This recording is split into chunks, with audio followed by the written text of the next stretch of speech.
Chapter 1 Poimandres, the Shepherd of Men.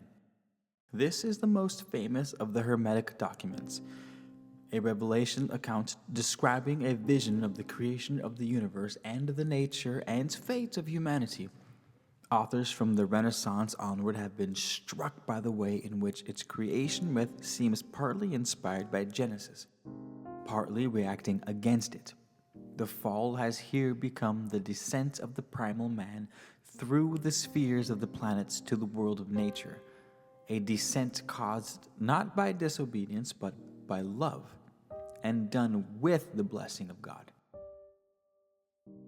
The 7 rulers of fate discussed in sections 9, 14, and 25 are the archons of the 7 planets, which also appear in Plato's Timaeus, and in a number of ancient writings usually lumped together as Gnostic. Their role here is an oddly ambivalent one. Powers of harmony who are nonetheless the sources of humanity's tendencies to evil. Thank you for being here. We shall begin. It chanced once on a time my mind was meditating on the things that are. My thought was raised to a great height, the senses of my body being held back, just as men who are weighed down with sleep after a fill of food, or from fatigue of body. Methought a being more than vast, in size beyond all bounds, called out my name and said, "Would you hear and see? And what hast thou in mind to learn and to know?" And I said, "Who art thou?" He said, "I am man's shepherd, Poimandres, mind of all masterhood. I know what thou desirest, and I am with thee everywhere." And I replied, "I long to learn the things that are and comprehend their nature and know God. This is," I said, "what I desire to hear." And he answered back to me, "Hold in thy mind all thou wouldst know, and I will teach thee." Even with these words his aspect changed, and straightway in the twinkling of an eye all things were opened to me, and I saw a vision limitless. All things turned into light, sweet, joyous light, and I became transported as I gazed. But in a little while darkness came settling down on part of, awesome and gloomy, coiling in sinuous folds, so that methought it like unto a snake. And then the darkness changed into some sort of a moist nature, tossed about beyond all power of words, belching out smoke as from a fire, and groaning forth a wailing sound that beggars all description. And after that an outcry inarticulate came forth from it, as though it were a voice of fire.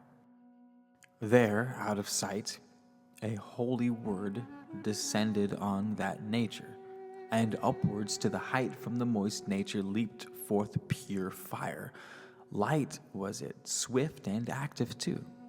The air, too, being light, followed after the fire, from out of the earth and water rising up to fire, so that it seemed to hang therefrom. But earth and water stayed so mingled with each other that earth from water no one could discern. Yet were they moved to hear by reason of the Spirit word pervading them. Then said to me, man shepherd, Didst understand this vision, what it means?" "Nay, that shall I know," said I. "That light," he said,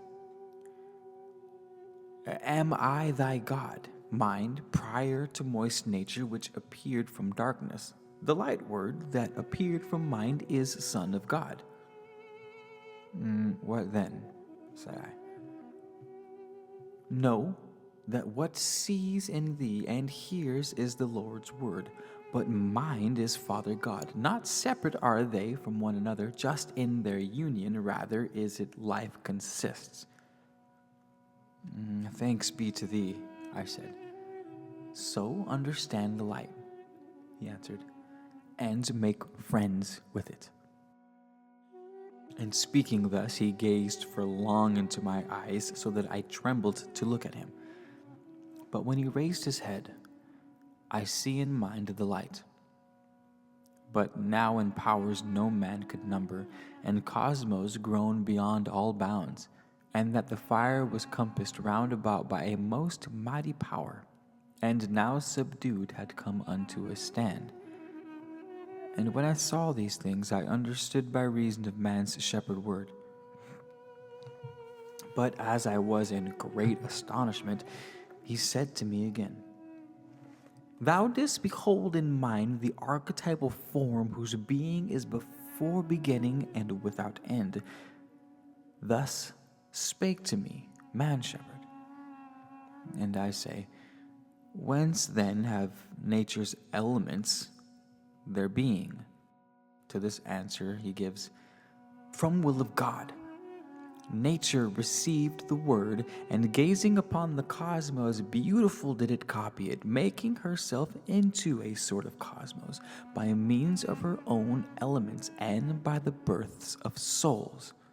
And the God mind, being male and female both, as light and life subsisting, brought forth another mind to give things form, who, God, as he was of fire and spirit, formed 7 rulers who enclosed the cosmos that the sense perceives. Men call their ruling fate. Straightway from out the downward elements, God's reason leaped up to nature's pure formation and was at one with the formative mind, for it was coessential with it, and nature's downward elements were thus left reasonless, so as to be pure matter. Then the formative mind, at one with reason, he surrounds the spheres and spins them with his whorl, set churning his formations,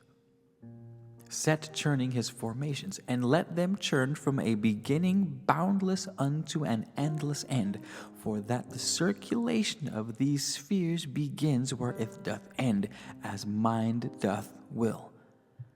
And from the downward elements nature brought forth live reasonless, for he did not extend the reason to them. The air brought forth things winged, the water things that swim in the earth, and water one from another parted as mind willed, and from her bosom earth produced what lives she had, 4-footed things and reptiles, beasts wild and tame. But all-Father Mind, being life and light, did bring forth man co-equal to himself, with whom he fell in love, as being his own child. For he was beautiful beyond compare, the image of his sire. In very truth, God fell in love with his own form, and on him did bestow all of his own formations.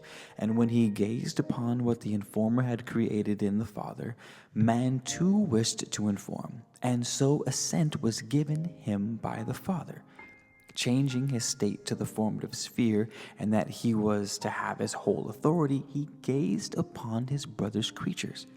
They fell in love with him, and gave him each a share of his own ordering.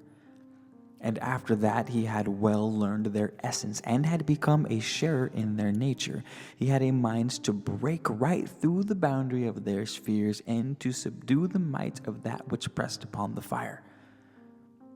So, he who hath the whole authority over all the mortals in the cosmos, and over its lives irrational, bent his face downwards through the harmony, breaking right through its strength, and showed to downward nature God's fair form. And when she saw the form of beauty which can never satiate, and him who now possessed within himself each single energy of all 7 rulers, as well as God's own form, she smiled with love. For 'twas as though she'd seen the image of man's fairest form upon her water, his shadow on her earth. He churned, beholding the form like to himself, existing in her water, loved it and willed to live in it, and with the will came act. And so he vivified the form devoid of reason, And nature took the object of her love and wound herself completely around him, and they were intermingled, for they were lovers. And this is why beyond all creatures on the earth man is twofold, mortal because of body, but because of the essential man immortal. Though deathless and possessed of sway over all, yet doth he suffer as a mortal does, subject to fate. Thus, though above the harmony, within the harmony he hath become a slave, though male-female, as from a father male-female, and though he's sleepless from a sleepless sire, yet is he overcome by sleep. Teach on, O mind of me, for I myself as well am a Morris of the word. The shepherd said, This is the mystery kept hid until this day. Nature embraced by man brought forth a wonder, oh so wonderful. For as he had the nature of the concord of the seven, who, as I said to thee, were made of fire and spirit, nature delayed not, but immediately brought forth 7 men in correspondence with the natures of the 7 male-female, and moving in the air. I said, Shepherd, for now I'm filled with great desire and long to hear. Do not run off. And the shepherd replied, Keep silence, for not as yet have I unrolled for thee the first discourse. Lo, I am still, I said. In such a wise, then, as I have said, the generation of these 7 came to pass. Earth was as woman, her water filled with longing. Ripeness she took from fire, spirit from ether. Nature thus brought forth frames to suit the form of man. And man from light and life changed into soul and mind, from life to soul, from life to mind. And thus continued all the sense world's parts until the period of their end and new beginnings. Now listen to the rest of the discourse, which thou dost long to hear. The period being ended, the bond that bound them all was loosened by God's will. For all the animals being male and female, at the same time with man were loosed apart. Some became partly male, some in like fashion partly female, and straightway God spake his holy word. Increase ye in increasing, and multiply in multitude, ye creatures and creations of all. And man that hath mind in him, let him learn to know that he himself is deathless, and that the cause of death is love, though love is all. When he said this, his forethought did by means of fate and harmony affect their couplings and their generations founded, and so all things were multiplied according to their kind. And he who has learned to know himself hath reached that good which doth transcend abundance. But he who through a love that leads astray expends his love upon his body, he stays in darkness wandering and suffering through his senses things of death. What is so great the fault, I said, that the ignorant commit, that they should be deprived of deathlessness? Thou seemst, he said, not to have given heed to what I said, or to what you heard. Did I not bid thee to think? Yes, I do think, and I remember, and therefore I give you thanks. If thou didst think, he said, tell me, why do they merit death, who are in death? It is because the gloomy darkness is the root and base of the material frame. From it came the moist nature. From this the body in the sense world was composed, and from this body death doth the water drain. Right was thy thought, but how doth he who knows himself go unto him, as God's word hath declared?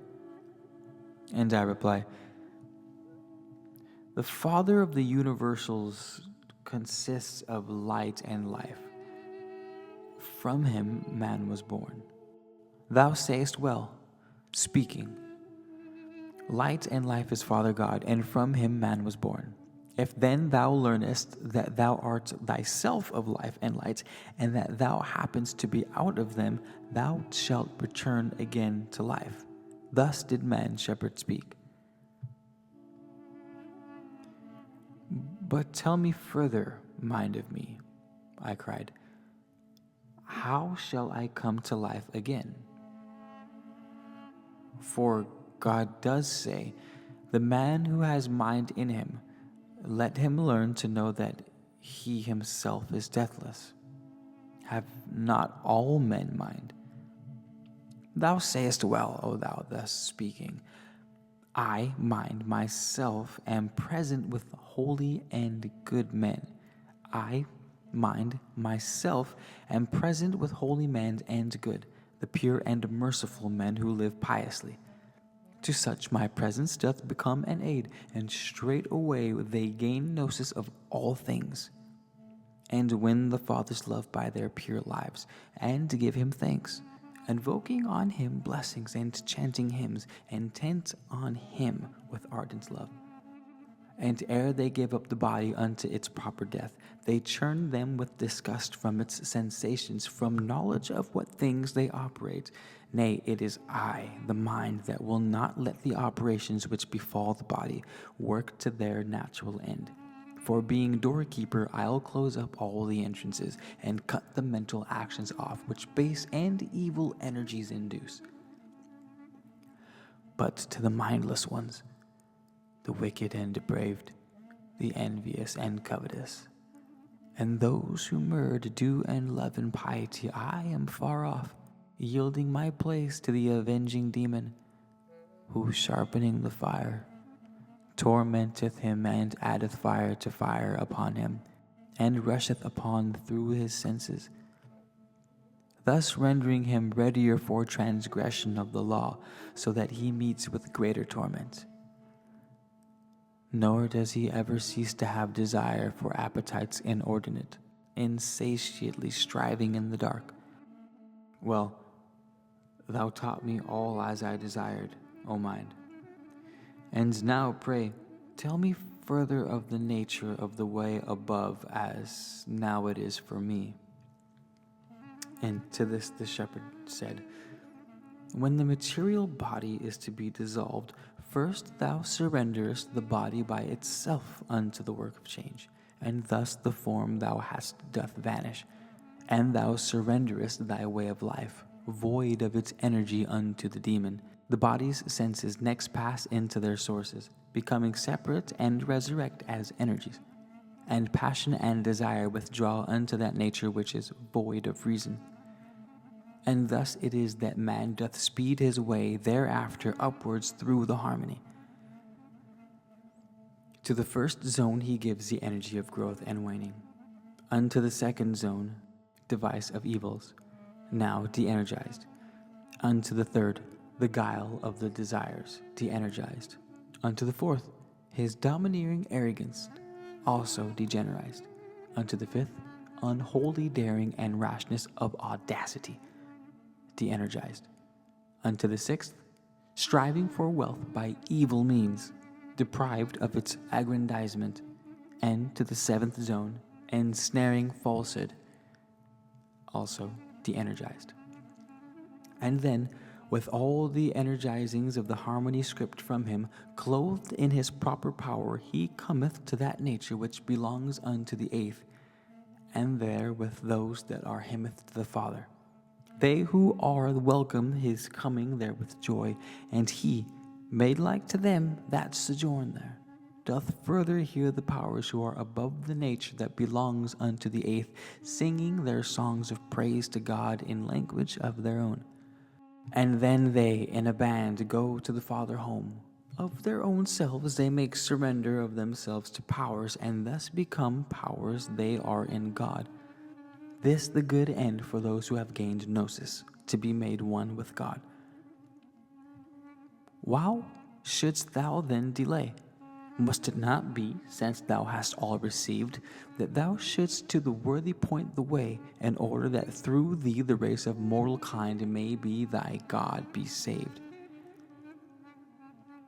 Thus when he'd said, man-shepherd mingled with powers. But I, with thanks and blessings unto the Father of the universal powers, was freed, full of the power he had poured into me, and full of what he taught me of the nature of the all and of the loftiest vision. And I began to preach unto men the beauty of devotion and gnosis. O ye people, earth-born folk, ye who have given yourselves to drunkenness and sleep and ignorance of God, be sober now. Cease from your surfeit. Cease to be glamored by irrational sleep. And when they heard, they came with one accord, whereon I say, ye earthborn folk, why have ye given yourselves up to death, while yet ye have the power of sharing deathlessness? Repent, O ye who walk with air arm in arm, and make of ignorance the share of your board. Get ye out from the light of darkness, and take your part in deathlessness. Forsake destruction. And some of them, with jests upon their lips, departed from me, abandoning themselves unto the way of death. Others entreated to be taught, casting themselves before my feet. But I made them arise, and I became a leader of the race towards home, teaching the words, how and in what way they shall be saved. I sowed in them the words of wisdom, of deathless water were they given to drink. And when even was come and all sun's beams began to set, I bade them all give thanks to God. And when they had brought to an end the giving of their thanks, and when they brought their giving of thanks to an end, each man returned to his own resting place. But I recorded in my heart man-shepherd's benefaction, and with my every hope fulfilled more rejoiced. For body's sleep became the soul's awakening, and closing of the eyes, true vision pregnant with good my silence, and the utterance of my word begetting of good things. And this befell me from my mind, that is man-shepherd, word of all masterhood, by whom being God inspired, I came unto the plain of truth, wherefore with all my soul and strength thanksgiving give I unto Father God. Holy art thou, O God, the universal's Father. Holy art thou, O God, whose will perfects itself by means of its own powers. Holy art thou, O God, who willeth to be known and art known by thine own. Holy art thou, who didst by word make to consist the things that are. Holy art thou, of whom all nature had been made, an image whose form nature had never made, more powerful than all powerful, transcending all preeminence. Holy art thou, thou better than all praise. Accept my reason's offerings pure from soul and heart, for I, stretched up to thee, O thou unutterable, unspeakable, whose names not but this silence can express, give ear to me who pray that I may never of gnosis fail, gnosis which is our common being's nature. And fill me with thy power and with this grace of thine, that I may give the light to those in ignorance of the race, my brethren and thy sons. For this, 'cause I believe and bear witness, I go to life and light. Blessed art thou, O Father, thy man would wholly be as thou art holy, even as thou gave him thy full authority to be.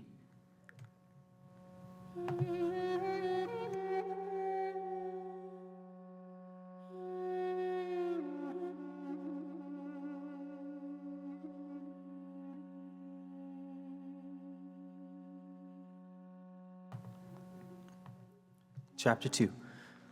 To Asclepius. This dialogue sets forth the difference between the physical and metaphysical worlds and the context of Greek natural philosophy. Some of the language is fairly technical.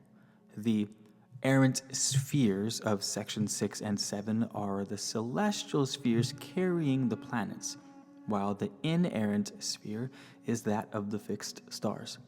It's useful to keep in mind also that air and spirit are interchangeable concepts in Greek thought, and that the concept of good has a range of implications which don't come across in the English word.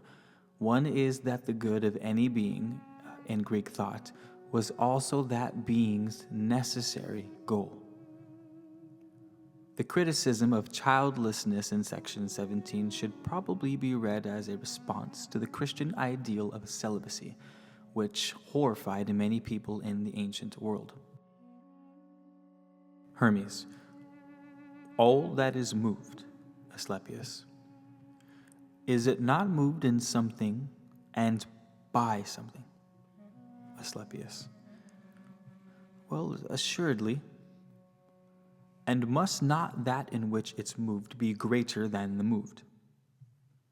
Yeah, it must. Mover, again, has greater power than moved? It has, of course.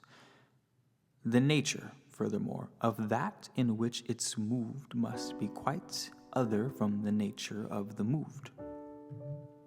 Yes, it must completely. Is not, again, this cosmos vast? So vast that than it there exists nobody greater. Well, it must completely, yes. Is not, again, Asclepius, this cosmos crammed with multitudes of other mighty frames, nay, rather all the other bodies that there are? Yes, of course it is. And yet the cosmos is a body? Yes, it is a body. And one that's moved? Yes, assuredly. Of what size, then, must be the space in which it's moved, and of what kind must be the nature of that space? Must it not be far vaster than the cosmos, in order that it may be able to find room for its continued course, so that the moved may not be cramped for what of room and lose its motion? Well, yes, something, thrice-greatest one. It needs must be immensely vast. And of what nature? Must it not be, Asclepius, of just the contrary, and is not contrary to body, well, bodiless? Yes, of course, agreed. Space, then, is bodiless. But bodiless must either be some godlike thing or God himself, and by some godlike thing I mean no more the generable, that which is generated, but the ingenerable. If then space be some godlike thing, it is substantial. But if 'tis God himself, it transcends substance. But it is to be thought of otherwise than God, and in this way. God is first thinkable for us, not for himself. For that the thing that's thought doth fall beneath the thinker's sense. God, then, cannot be thinkable unto himself, in that he is thought of by himself, as being nothing else but what he thinks, but he is something else for us, and so he is thought of by us. If space is therefore to be thought, it should not then be thought as God, but space. If God is also to be thought, he should not be conceived as space, but as energy that can contain all space. Further, all that is moved not in the moved, but in the stable, and that which moves another is of course stationary, for 'tis impossible that it should move with it. Well, how is it then that things down here thrice greatest one, are moved with those that are already moved. For thou hast said the errant spheres were moved by the inerrant one. This is not, O Asclepius, a moving with, but one against. They are not moved with one another, but one against the other. It is the contrariety which turneth the resistance of their motion into rest, for that resistance is the rest of motion. Hence, too, the errant spheres, being moved contrarily to the inerrant one, are moved by one another by mutual contrariety, and also by the spatial one through contrariety itself. And this can otherwise not be. The bears up there, which neither set nor rise, thinkest thou that they rest or move? Well, they move, thrice greatest one. And what their motion, my Asclepius? Motion that churns forever, but round the same. But revolution, motion around the same, is fixed by rest. For round the same doth stop beyond the same them being stopped, if it be steadied in round same, the contrary stands firm, being rendered ever stable by its contrariety. Of this I'll give thee here on earth an instance, which the eye can see. Regard the animals down here. A man, for instance, swimming. The water moves, yet the resistance of his hands and feet give him stability, so that he is not borne along with it, nor sunk thereby. Well, thou hast, thrice greatest, added a most clear instance. All motion, then, is caused in station and by station. The motion, therefore, of the cosmos and of every other hylek will not be caused by things exterior to cosmos, but by things interior to the exterior, such things as soul, or spirit, or some such other thing incorporeal. 'Tis not the body that doth move the living thing in it, nay, not even the whole body of the universe, a lesser body, even though there be no life in it. But what meanest thou by this, thrice greatest one? Is it not bodies, then, that move the stock and stone and all the other things inanimate?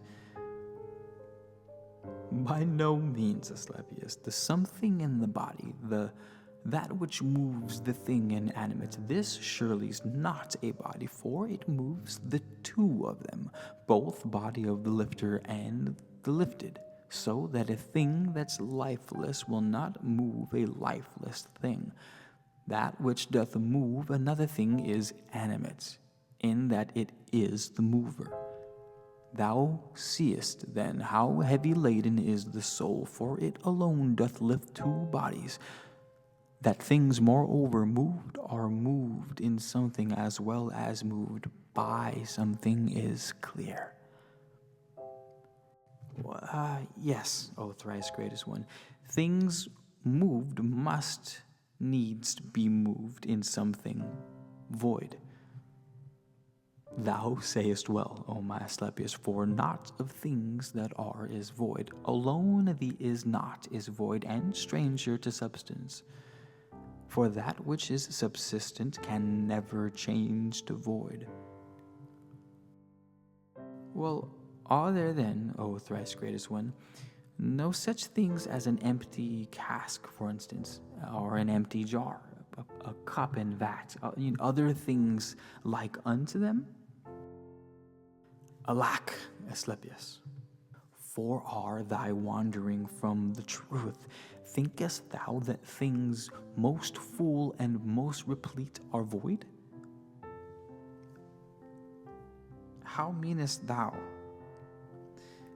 What do you mean, thrice greatest one?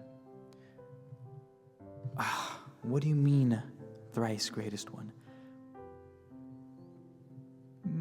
Is not air body?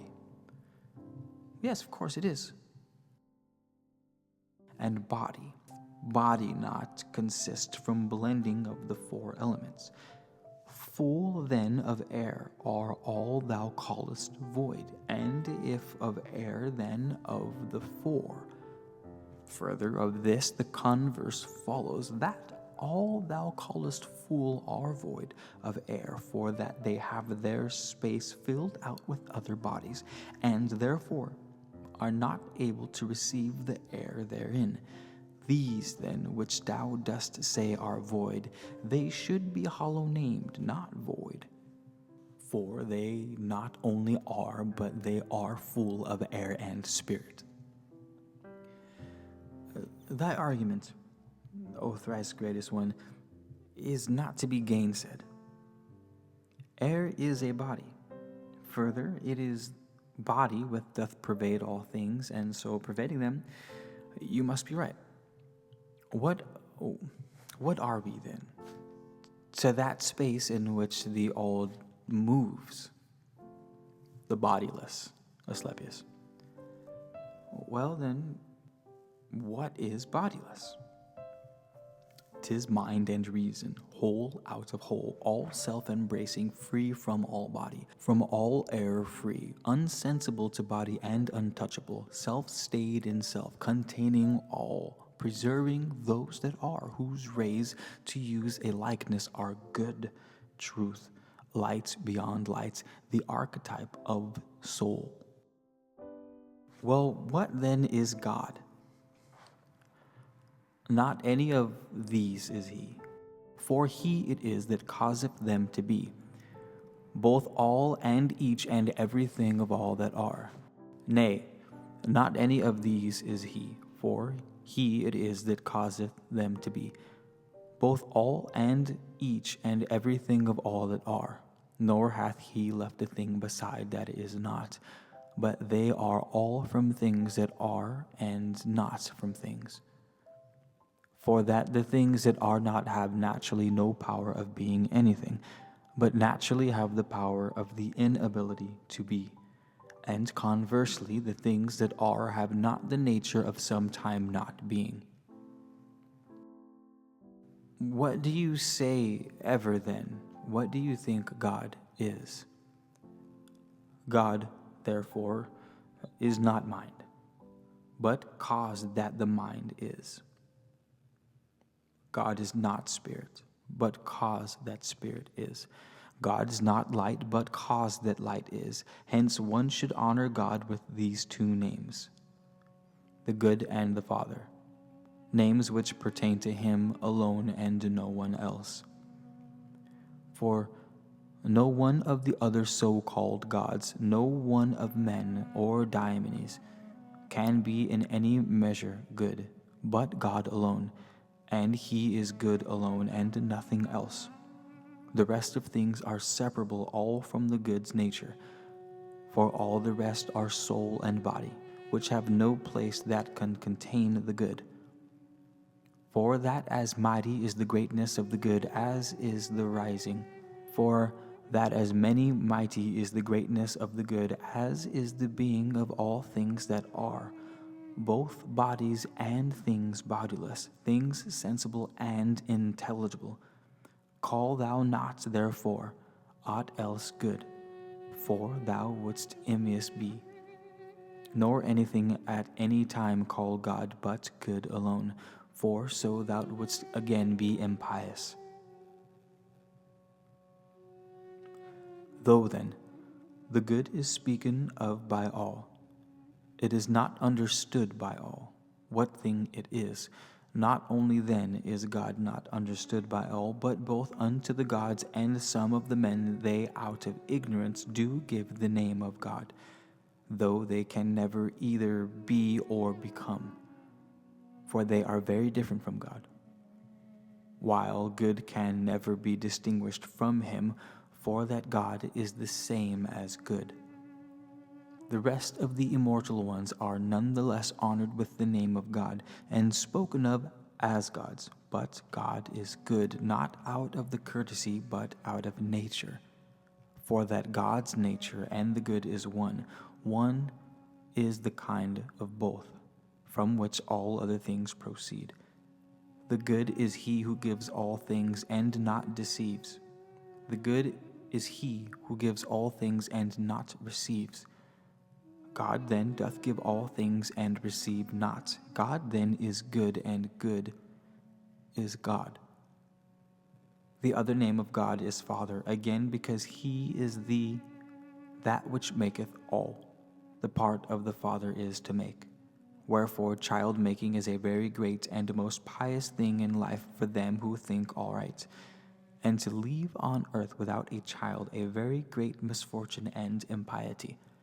And he who hath no child is punished by the demons after death.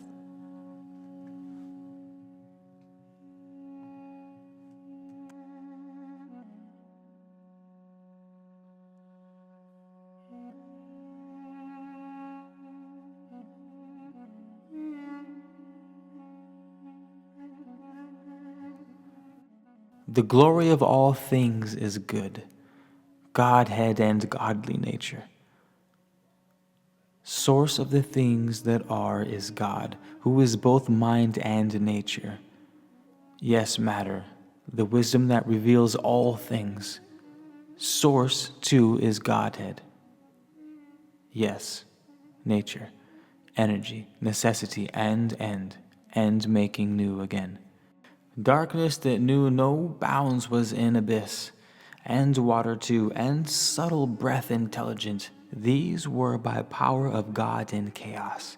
Then holy light arose, and there collected neath dry space from out moist essence elements. And all the gods do separate things out from fecund nature.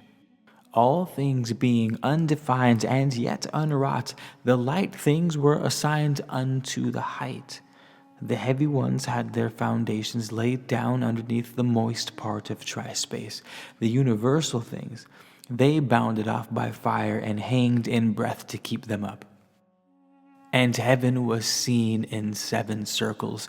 Its gods were visible in forms of stars with all their signs, while nature had her members made articulate together with the gods in her, and heaven's periphery revolved in cyclic course, borne on by breath of God.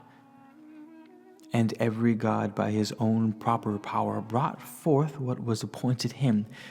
Thus there arose 4-footed beasts and creeping things, and those that in the water dwell, and things with wings, and everything that beareth seed and grass and shoot of every flower, all having in themselves seed of again becoming. And they selected out of the births of men for gnosis of the works of God and attestation of the energy of nature, the multitude of men for lordship over all beneath the heaven and gnosis of its blessings,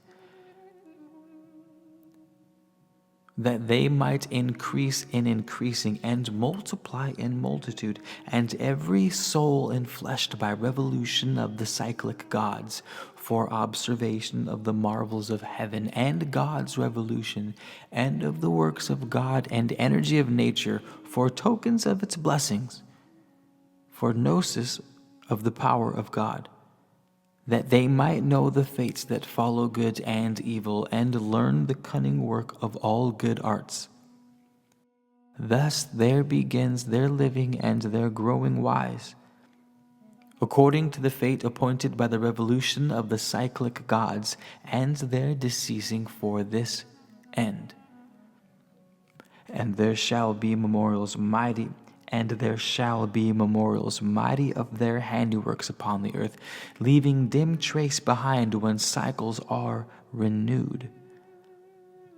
For every birth of flesh ensouled, and of the fruit of seed, and every handiwork, though its decay, shall of necessity renew itself, both by the renovation of the gods and by the turning round of nature's rhythmic wheel.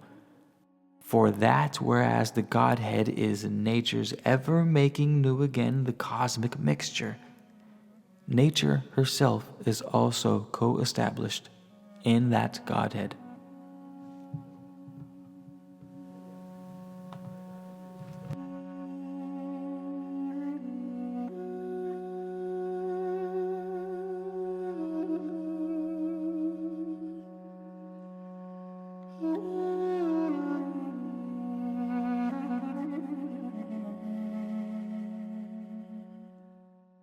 Chapter 4. The Cup or the Monad. This short text gives an unusually lucid overview of the foundations of Hermetic thought. The stress on rejection of the body and its pleasures, and on the division of humanity into those with mind and those without, are reminiscent of some of the so-called Gnostic writings of the same period. The idea that the division is a matter of choice, on the other hand, is a pleasant variation on the almost Calvinist flavor of writings, such as the Apocalypse of Adam. Hermes. With reason, not with hands, did the world maker make the universal world, so that thou shouldst think of him as everywhere and ever being, the author of all things, and one and only, who by his will all things hath been created. The body of him is a thing no man can touch, or see, or measure, a body inextensible, like to no other frame. 'Tis neither fire nor water, air nor breath, yet all of them come from it.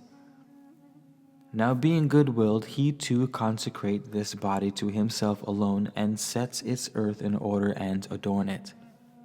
So down to earth he sent the cosmos of his frame divine, man, a life that cannot die, and yet a life that dies. And over all other lives, and over cosmos too, did man excel by reason of the reason and the mind. For a contemplator of God's works did man become. He marveled and did strive to know their author.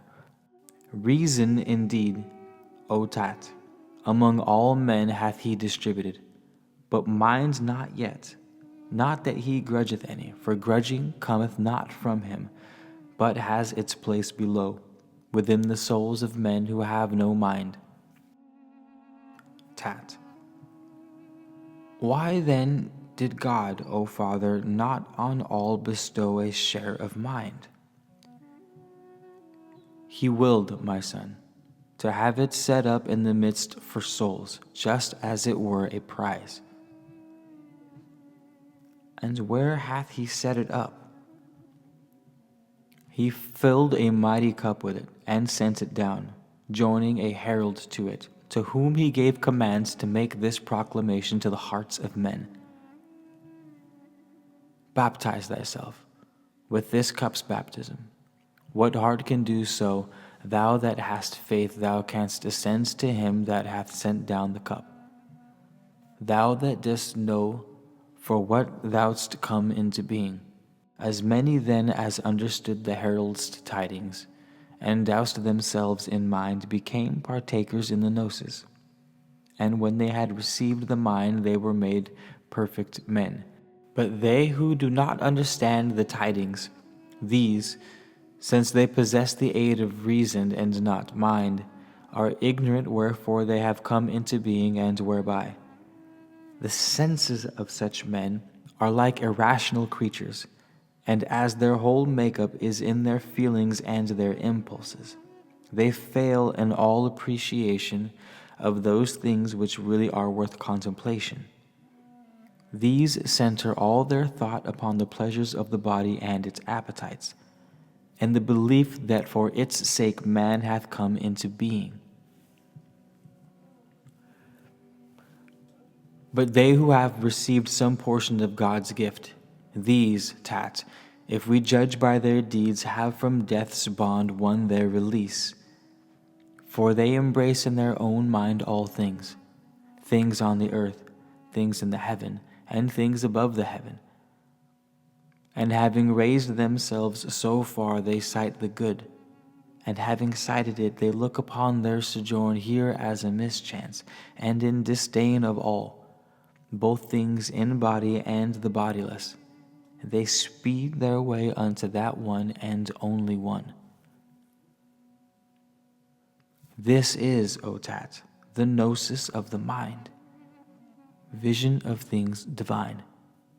God knowledge is it, for the cup is God's. Father, I too would be baptized. Unless thou first shall hate thy body, son, thou canst not love thyself. But if thou lovest thyself, thou shalt have mind, and having mind thou shalt share in the gnosis. Father, what dost thou mean? It is not possible, my son, to give thyself to both. I mean to things that perish and to things divine. For seeing that existing things are twain, body and bodiless, in which the perishing and the divine are understood. The man who hath the will to choose is left the choice of one or the other, for it can never be twain should meet. And in those souls to whom the choice is left, the waning of the one causes the other's growth to show itself. Now the choosing of the better not only proves a lot most fair for him who makes the choice, seeing it makes the man a god, but also shows his piety to God. Whereas the choosing of the worse, although it doth destroy the man, it doth only disturb God's harmony to this extent, that as processions pass by in the middle of the way, without being able to do anything but take the road from others, so do such men in procession through the world led by their body's pleasures. This being so, O Tat, what comes from God hath been and will be ours. But that which is dependent on ourselves, let this press onward and have no delay, for 'tis not God.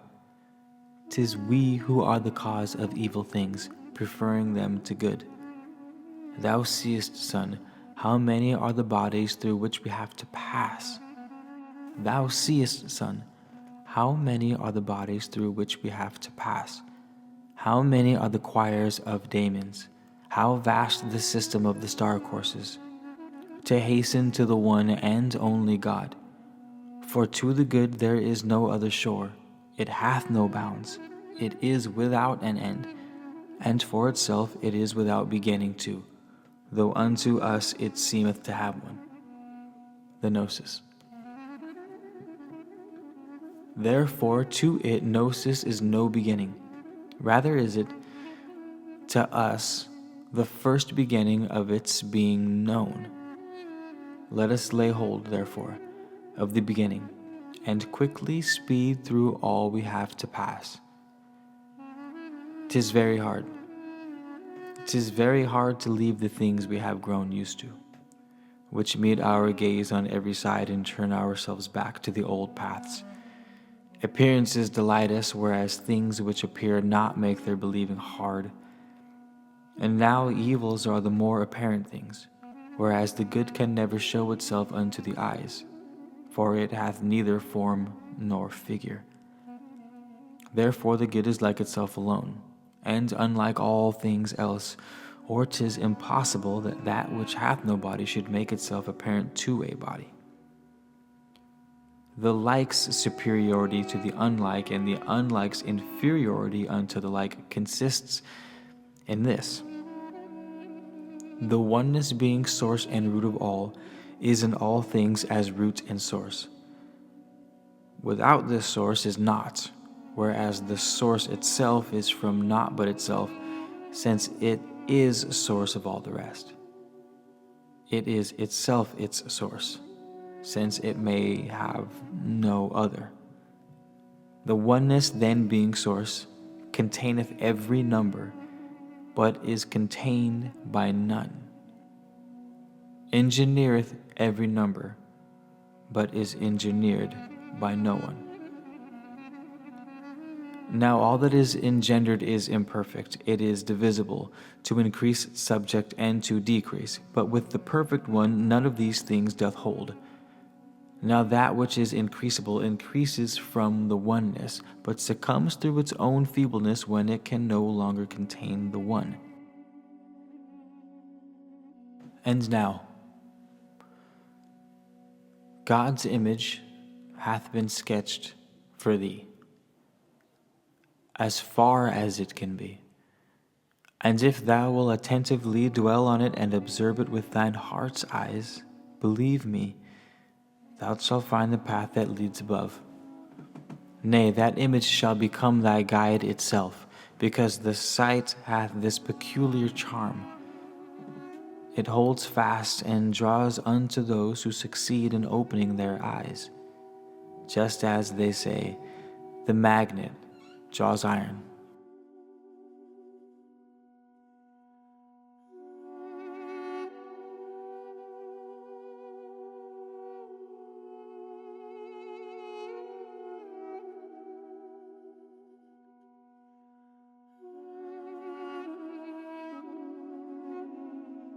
Chapter 5.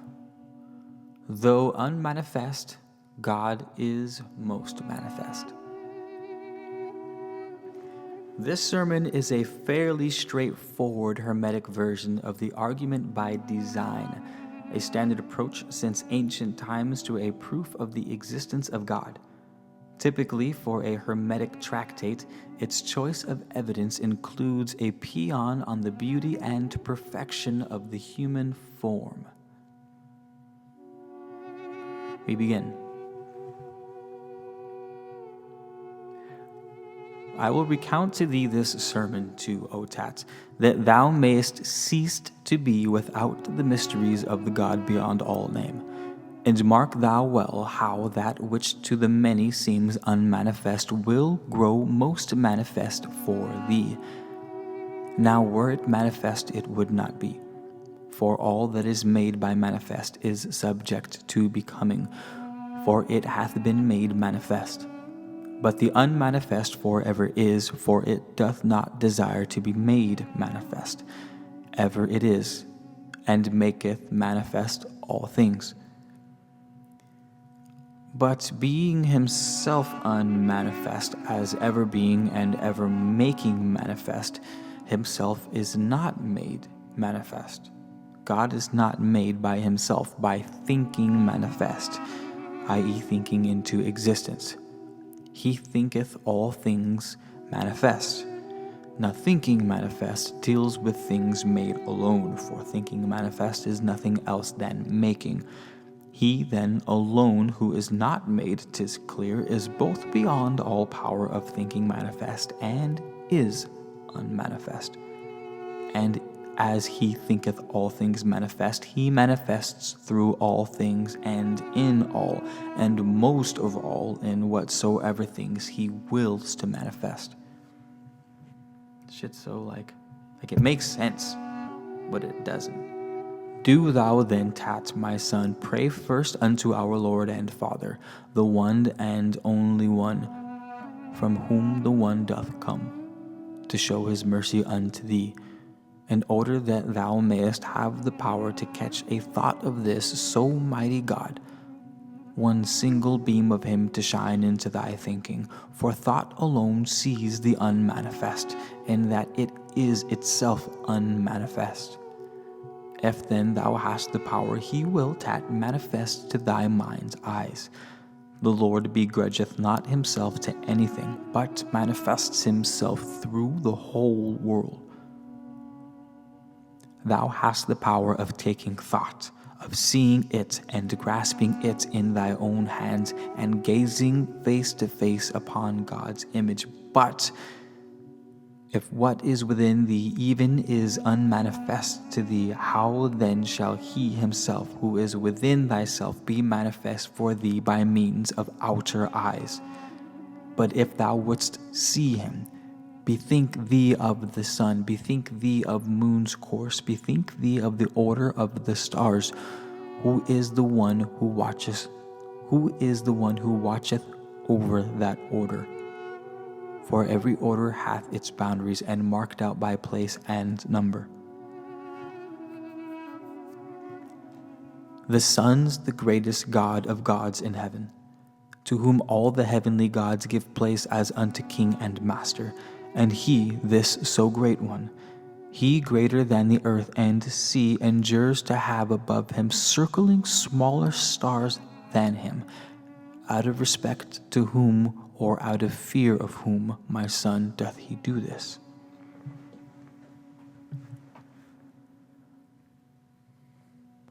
Not like nor equal is the course each of these stars describes in heaven. Who then is he who marketh out the manner of their course and who then is he who marketh out of the manner of their course and its extent? The bear up there that turneth round itself and carries round the whole cosmos with it. Who is the owner of this instrument? Who he hath set round the sea its bounds? Who has set the seat the earth? For tat, there is someone who is the maker and lord of all these things. It counts not be that number, place, and measure could be kept without someone to make them. No order whatsoever could be made by that which lacketh place and lacketh measure. Nay, even this is not without a lord, my son.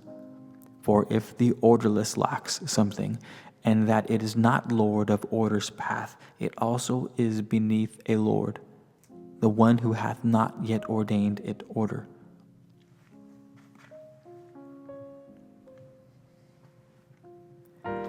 Would that it were possible for thee to get thee wings and soar into the air, and poised midway tween earth and heaven, behold the earth's solidity, the sea's fluidity, the spaciousness of air, fire's swiftness, and the coursing of the stars, the swiftness of heaven's circuit around them all. Most blessed sight were it, my son, to see all these beneath one sway, the motionless in motion, and the unmanifest made manifest, whereby is made this order of the cosmos, and the cosmos which we see of order. If thou wouldst see him too through things that suffer death both on the earth and in the deep, think of a man's being fashioned in the womb, my son, and strictly scrutinize the art of him who fashions him, and learn who fashions this fair and godly image of man.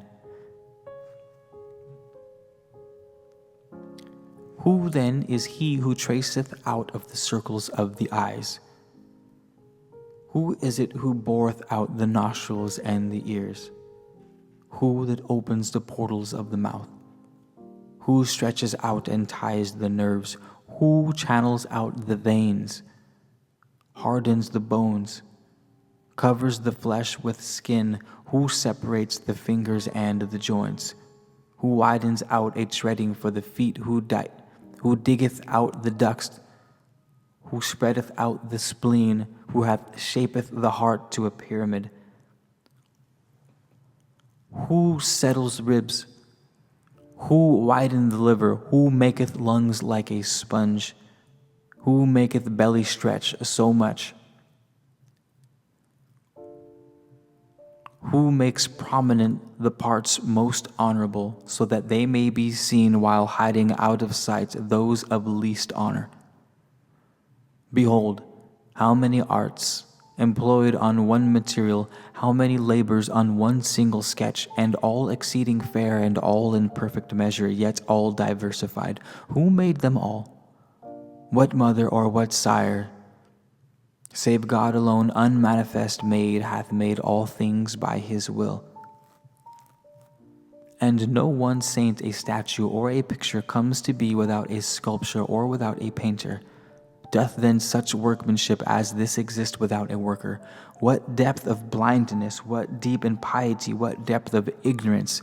See then thou never, son Tat, deprivest works of worker.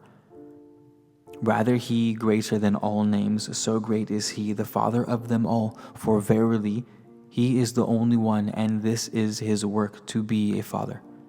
So if thou forcest me, somewhat too bold to speak, his being is conceiving of all things and making them, and without its marker it is impossible that anything should be.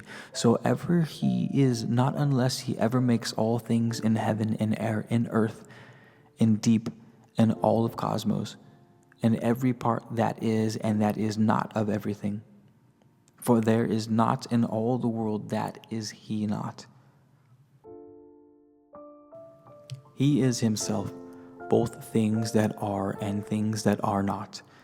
The things that are he hath made manifest, He keepeth things that are not in himself still. He is the God beyond all name. He is the unmanifest. He is the most manifest. He whom the mind alone can contemplate. He visible to the eyes as well. He is one of no body, the one of many bodies. Nay, rather, he of every body. Naught is there which he is not, for all are he, and he is all. And for this cause hath he all names, and that they are one Father's. And for this he cause hath himself no name, and that he is Father of them all. Who then may sing thee praise of thee, or praise to thee? Whither again am I turn my eyes to sing thy praise, above, below, within, and without? There is no way, no place is there about thee, nor any other things of things that are. All are in thee, all are from thee. O thou who givest all and takest not, for thou hast all, and naught is there thou hast not. And when, O Father, shall I hymn thee? For none can seize thy hour or time. For what again shall I sing him? For things that thou hast made, or things thou hast not.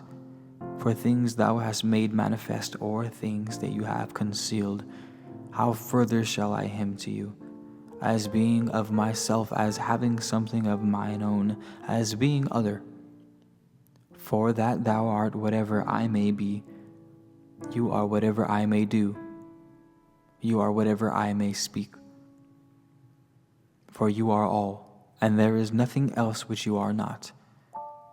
You are all that which does exist, and you are what does not exist. Mind when you thinkest, and Father when you makest, and God when you do energize, and good and maker of all things. For that the subtler part of matter is the air, of air the soul, of soul the mind, and of mind God.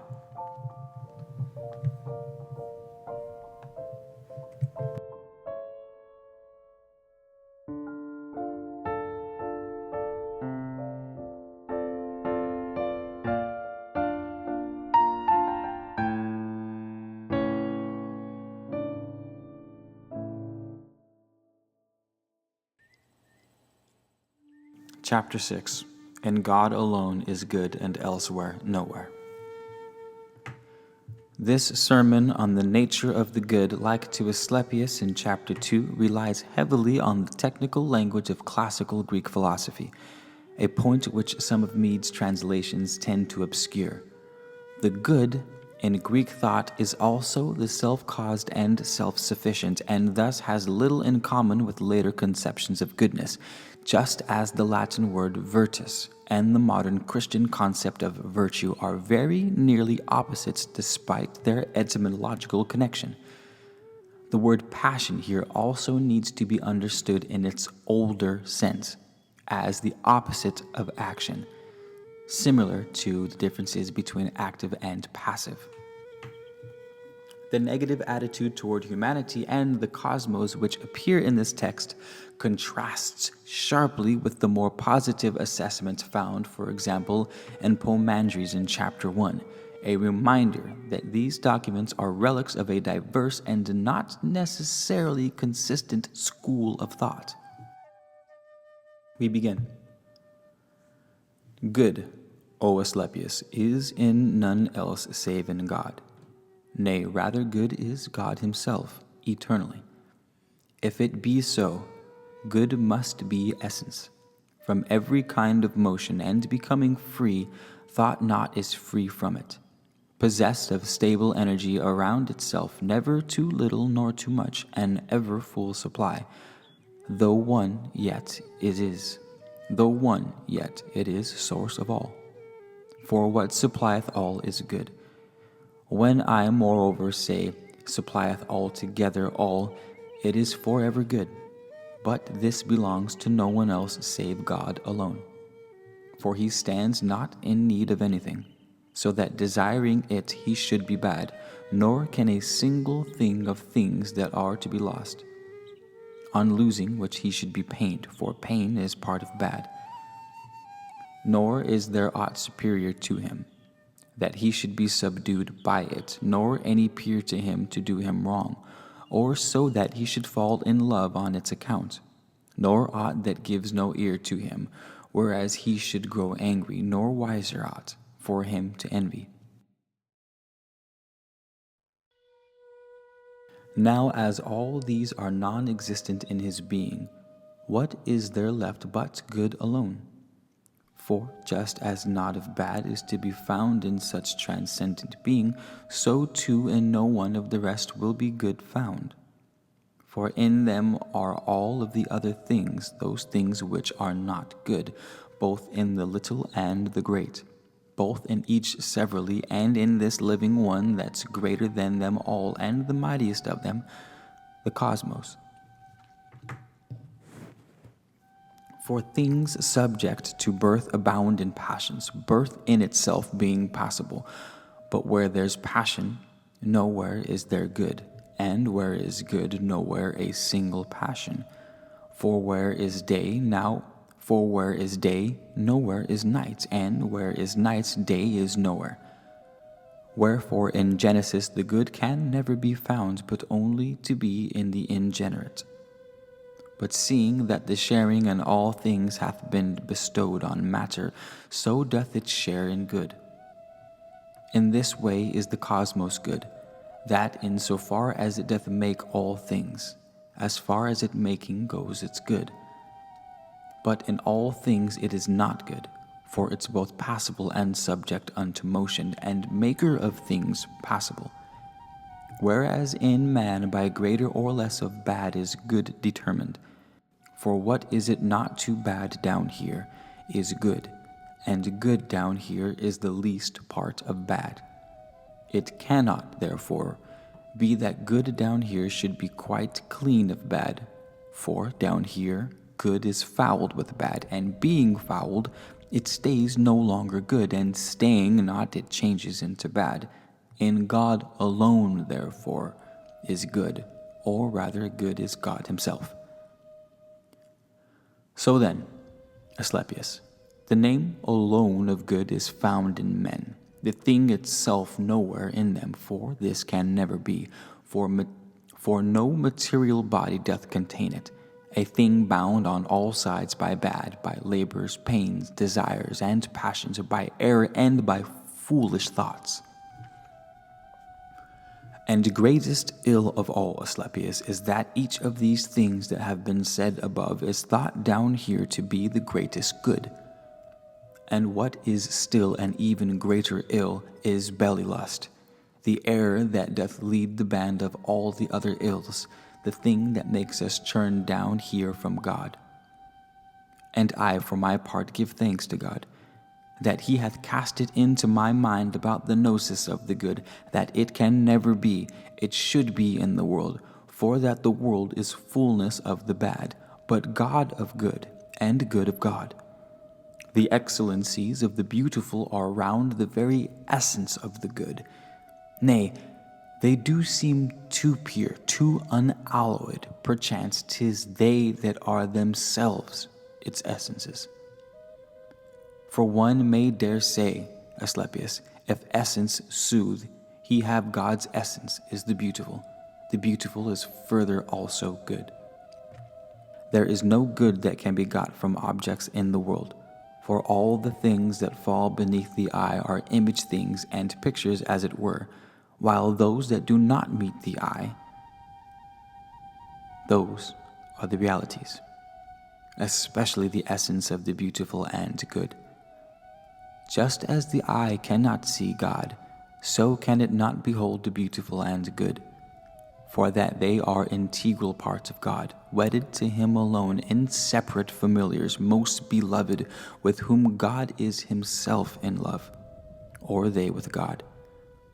If thou canst God conceive, thou shalt conceive the beautiful and good, transcending light, made lighter than the light by God, that beauty is beyond compare, imitate that good, even as God is himself.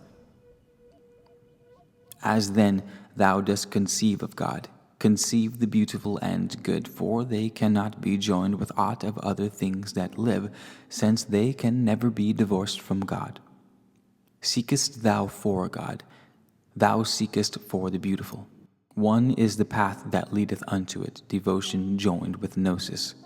And thus it is they who do not know and do not tread devotion's path do dare to call man beautiful and good, though he have never even in his visions seen a whit that's good, but is enveloped with every kind of bad, and thinks the bad is good, and thus doth make unceasing use of it, and even feareth that it should be taken from him, so straining every nerve not only to preserve but even to increase it.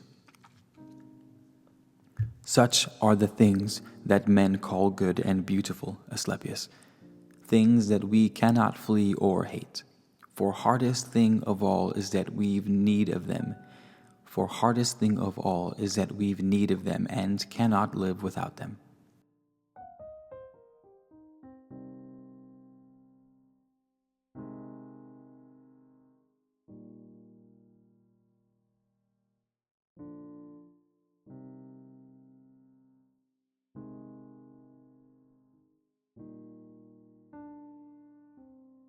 Chapter 7.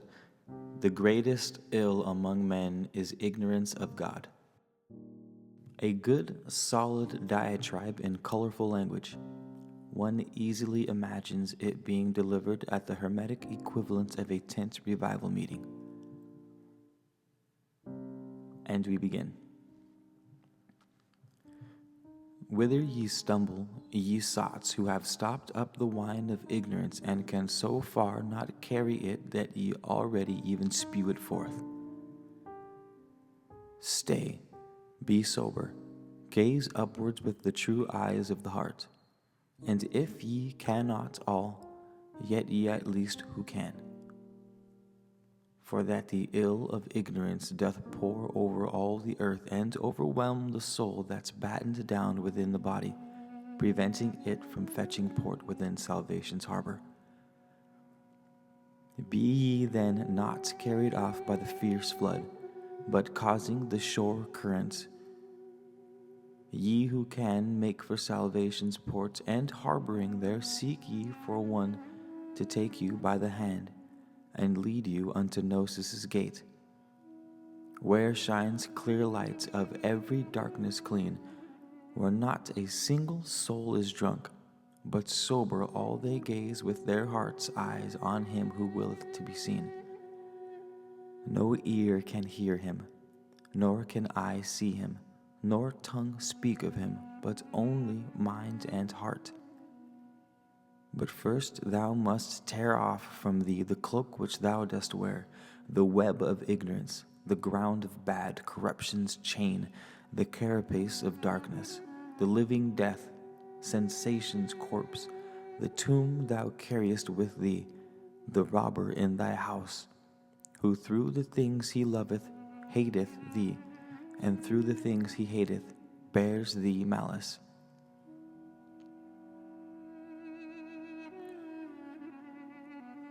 Such is the hateful cloak thou wearest, that throttles thee and holds thee down to it, in order that thou mayest not gaze above, and having seen the beauty of the truth and good that dwells therein, detest the bad of it, having found out the plot that it hath schemed against thee, by making void of sense those seeming things which men think senses. For that it hath with massive matter blocked them up and crammed them full of lonesome lust, so that thou mayest not hear about the things that thou shouldst hear, nor see the things that you should see.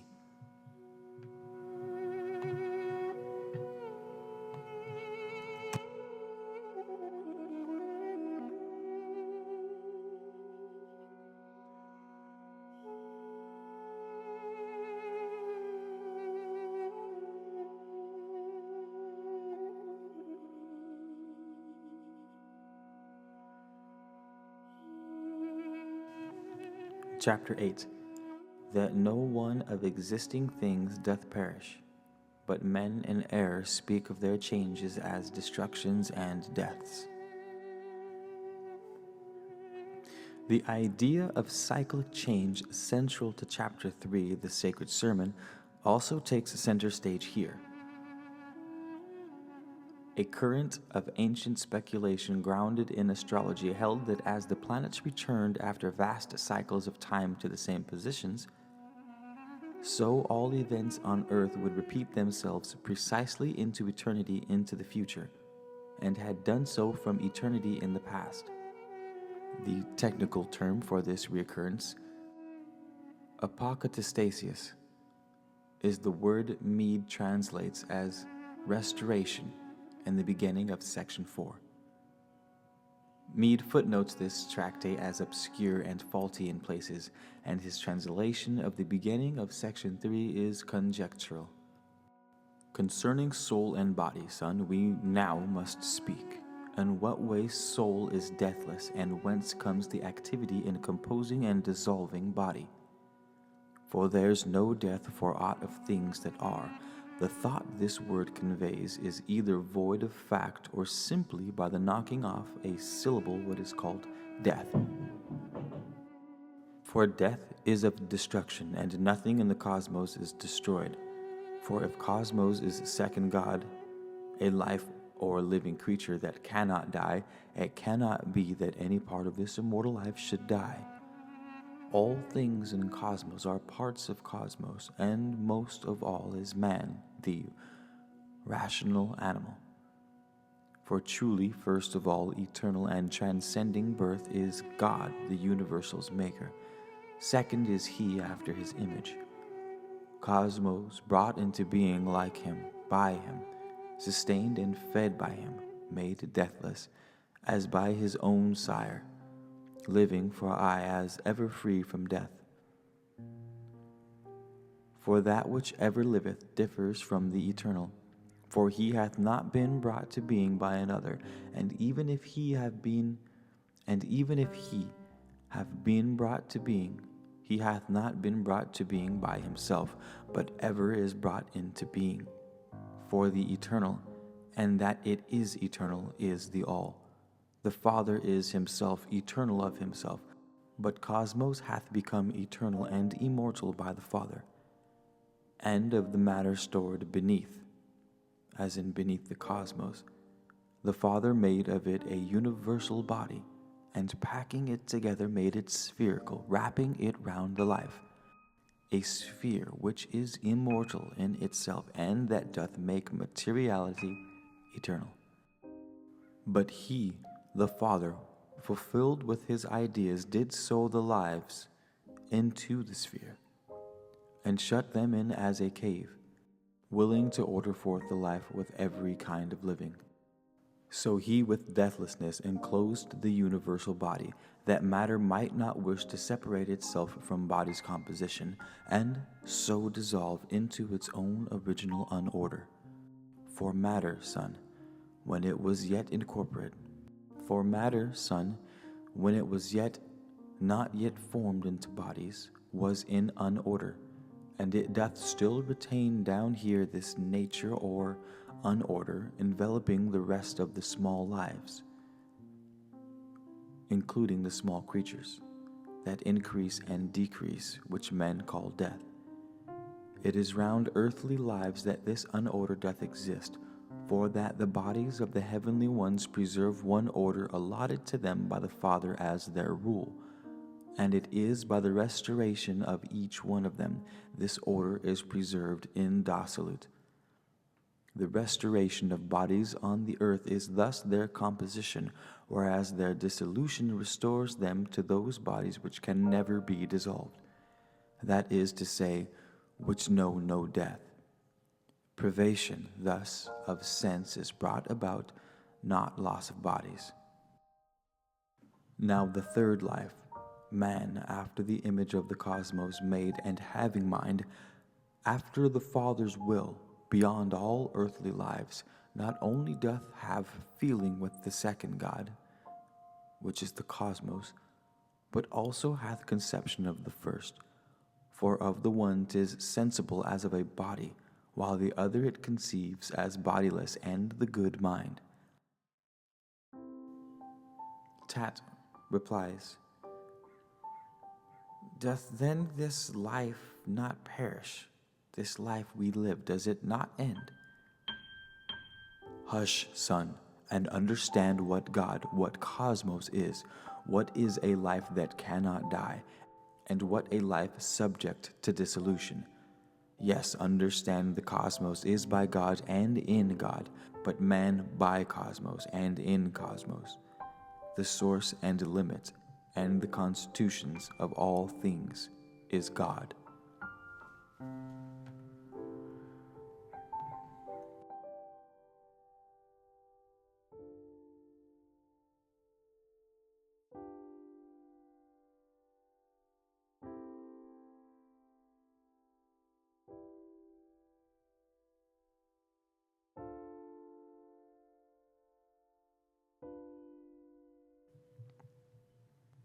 Chapter 9, on Thought and Sense. This somewhat diffuse essay covers a series of topics, starting with and to some extent from the concept that the set of perceptions we call thoughts and the set we call sensory perceptions are not significantly different from one another. The implications of this idea play a significant role in later Hermetic thought, particularly in the areas of magic and the art of memory. In this tractate, though, the issues involved are barely touched, and the argument wanders into moral dualisms and the equally important, but distinct, idea that the cosmos is itself a divine creative power.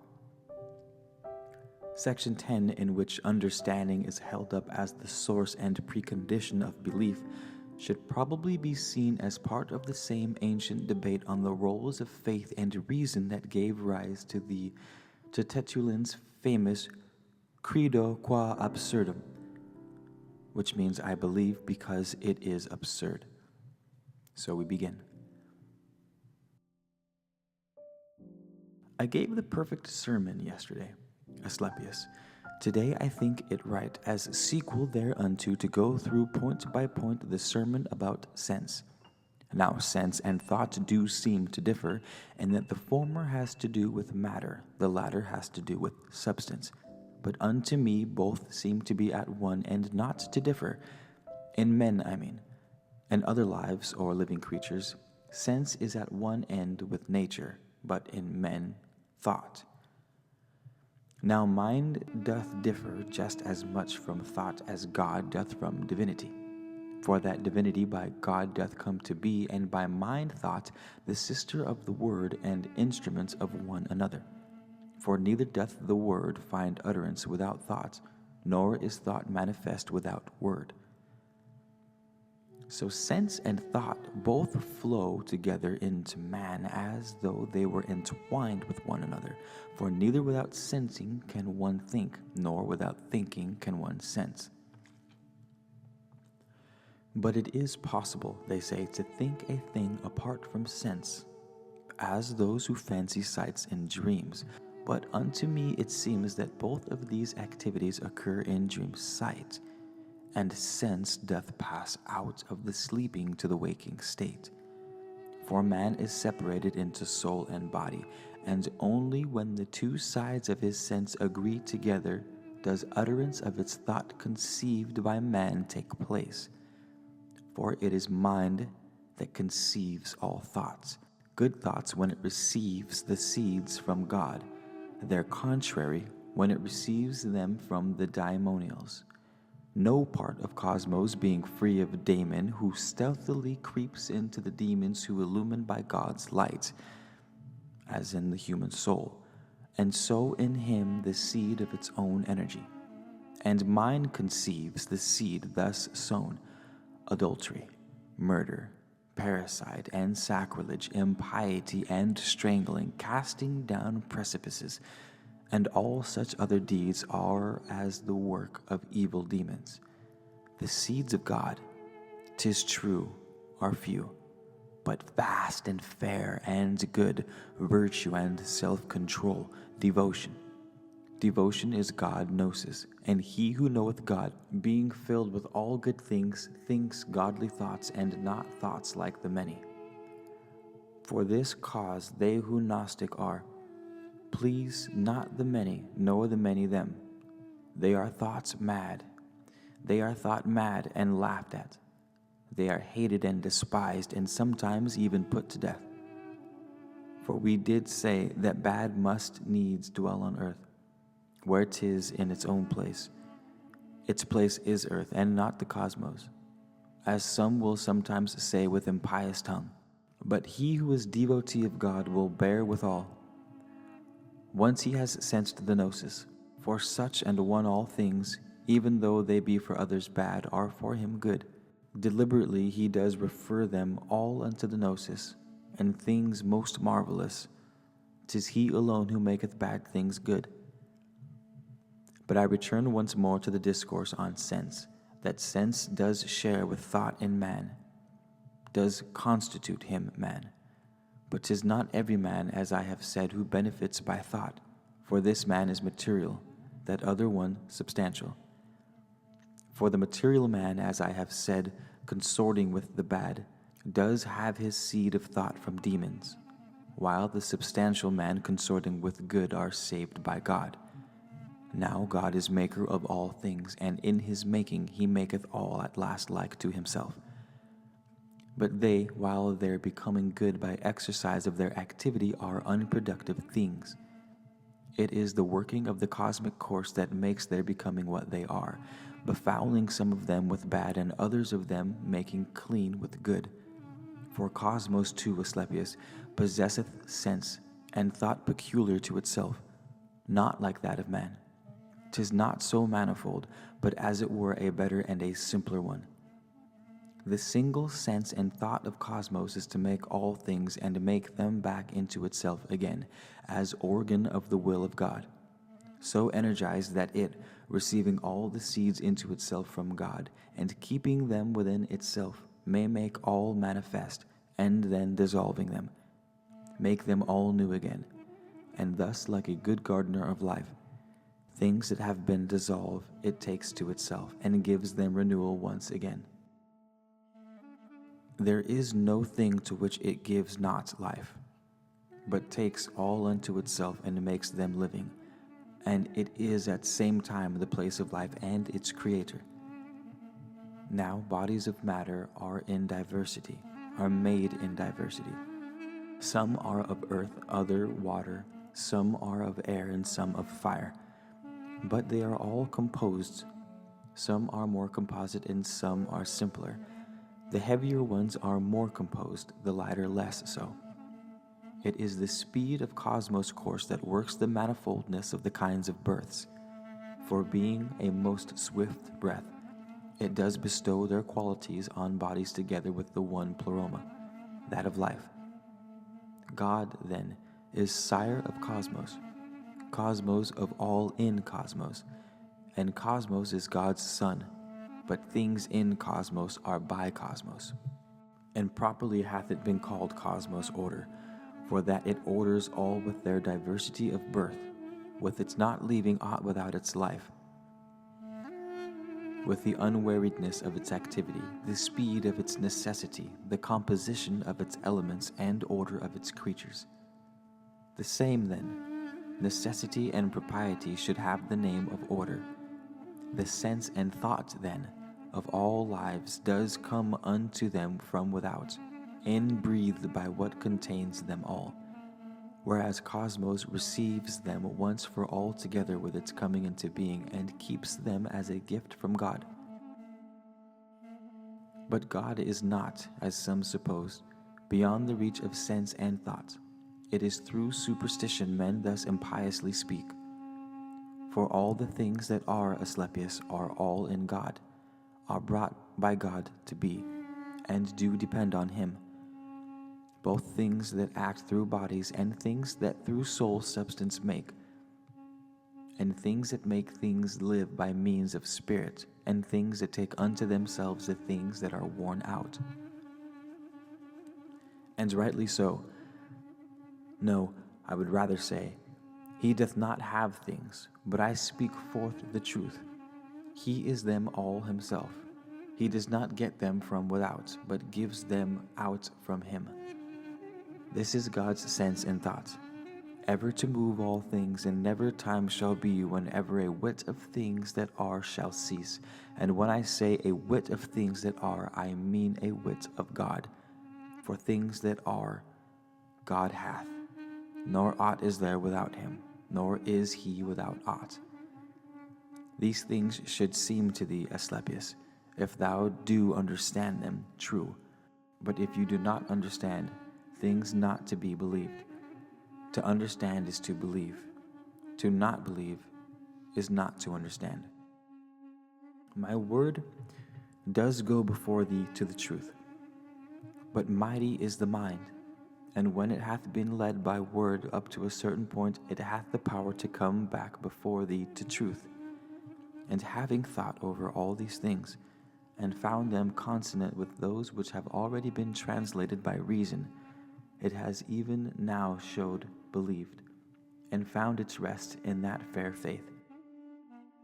To those, then, who by God's good aid do understand the things that have been said by us above, they are credible, but unto those who understand them not, incredible. Let so much then suffice on thought and sense.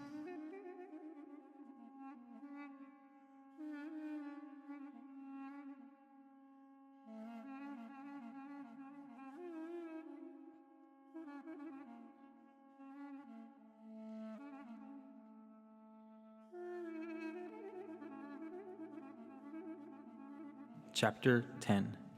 The Key. This longer tractate presents itself explicitly as a summary or abridgment of the general sermons, chapter 2 and chapter 2 through 9, and discusses the Hermetic view of knowledge and its role in the lives and afterlives of human beings. The attentive reader will notice certain contradictions between the afterlife teachings of this and previous tractates. One of the central concepts of the key and of Hermetic thought generally is the distinction between ordinary discursive knowledge which can be expressed in words, in Greek episteme, which Mead translates somewhat clumsily as science, and transcendent, unitive knowledge which cannot be communicated, in Greek gnosis, which Mead simply and sensibly leaves untranslated. The same distinction can be found in the many systems of mystical thought. Unlike most of these, though, the Hermetic teachings place value on both. Readers without much experience in the jargon of classical philosophy will want to remember that heilig means material, passible means subject to outside forces or to suffering, and intelligible means belonging to the realm of the mind, and motion includes all kinds of change. The special implications of good in Greek thought, of self-sufficiency and desirability, should also be kept in mind. The delightful irony of the Zen moment early in section 9, when Hermes, in the middle of this very substantial lecture, defines the good and pious man as he who does not say much or lend his ear to much, and thus rules out both himself and his audience, seems to have been lost on subsequent commentators. End chapter preface. Hermes. My yesterday's discourse I did devote to thee, Asclepius, and so 'tis only right I should devote today's to Thoth, and this the more because 'tis the abridgment of the general sermons which he has addressed to him. God, Father, and the Good. Then Thoth hath the same nature, or more exactly energy. For nature is a predicate of growth, and used of things that change, both mobile and immobile, that is to say, both human and divine, each one of which he willeth into being. But energy consists in something else, as we have shown in treating of the rest, both things divine and human things, which thing we ought to have in mind when treating of the good. God's energy is then his will. Further, his essence is to will the being of all things. For what is God and Father and the Good but the to be of all that are not yet? Nay, subsistence, self of everything that is. This, then, is God, this Father, this the good, to him is added not of all the rest. And though the cosmos, that is to say the Son, is also sire himself to them that share in him, yet so far is he not the cause of good unto the lives, he is not even of their living. So that even if he be a sire, he is entirely so by compulsion of the good's good will, apart from which nor being nor becoming could ever be. Again, the parent is the children's cause, both on the father's and the mother's side, only by sharing in the good's desire that doth pour through the Son. It is the good which doeth the creating, and such a power can be possessed by no one else than him alone who taketh not, but wills all things to be. I will not, Tat, say makes. For that the maker is defective for long periods, in which he sometimes makes and sometimes does not make, both in the quality and in the quantity of what he makes. And that he sometimes makes them so many and much like, and sometimes the reverse. But God and Father and the good is cause for all to be. So are at least these things for which who can see. For it doth will to be, and it is both itself and most of all by reason of itself. Indeed, all other things beside are just because of it. For the distinctive feature of the good is that it should be known. Such is the good, O Tat.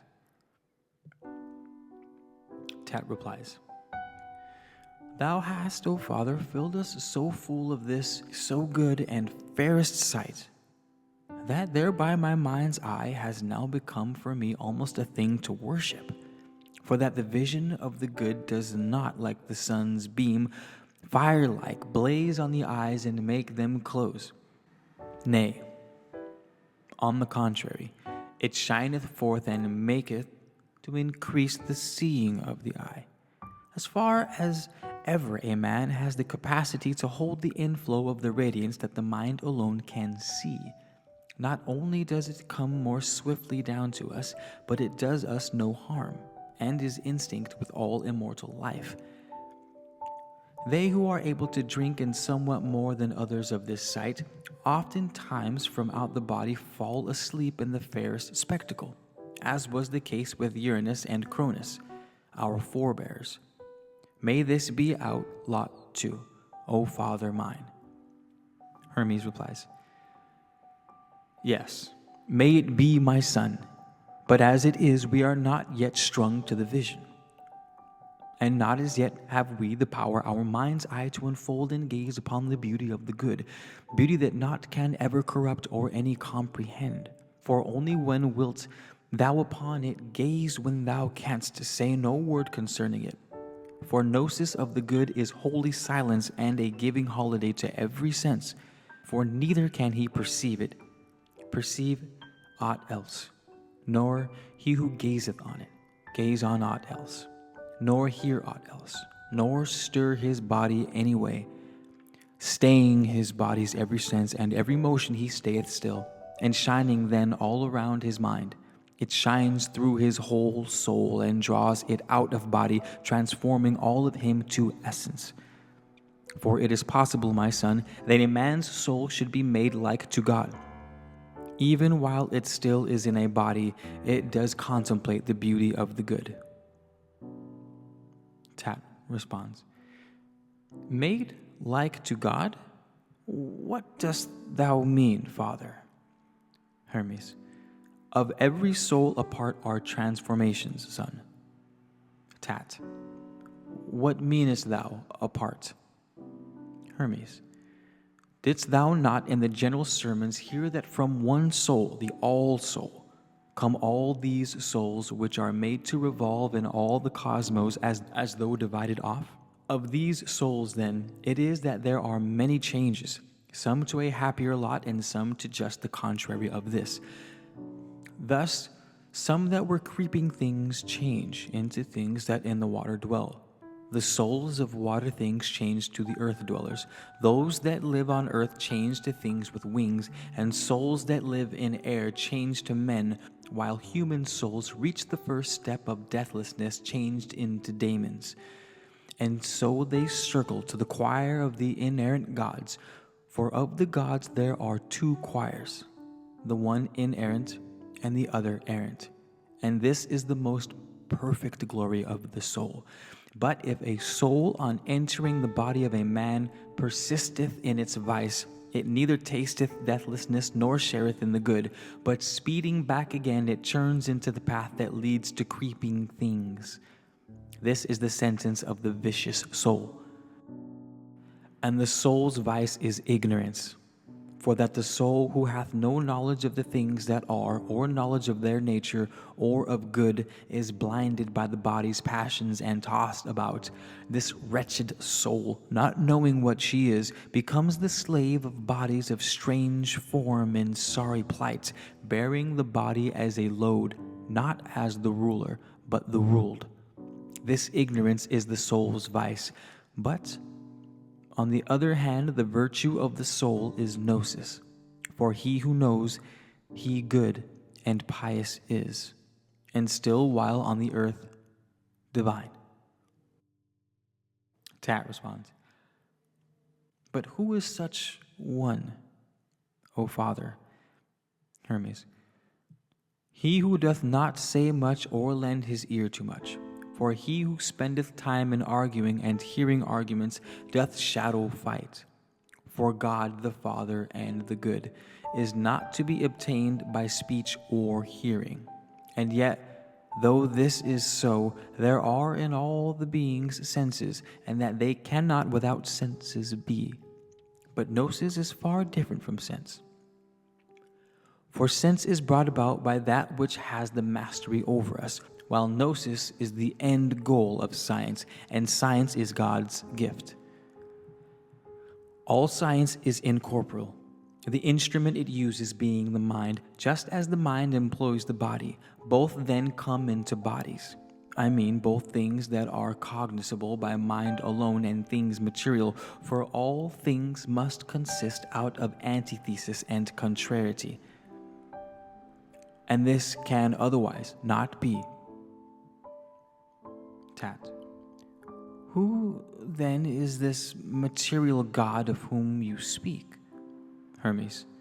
Cosmos is beautiful, but is not good, for that it is material and freely passable. And though it is the first of all things passable, yet it is in the second rank of being and wanting in itself. And though it never has itself its birth in time, but ever is, yet is its being in becoming for all time the genesis of qualities and quantities, for it is mobile and all material motion's genesis. It is intelligible rest that moves material motion in this way, since cosmos is a sphere, that is to say, a head, and not of head above material, as not of feet below intangible, but all material. And head itself is moved in a sphere-like way, that is to say, as head should move, is mind. All then that are united to the tissue of this head, in which is soul, are in their nature free from death, just as when body has been made in soul, are things that have more soul than body.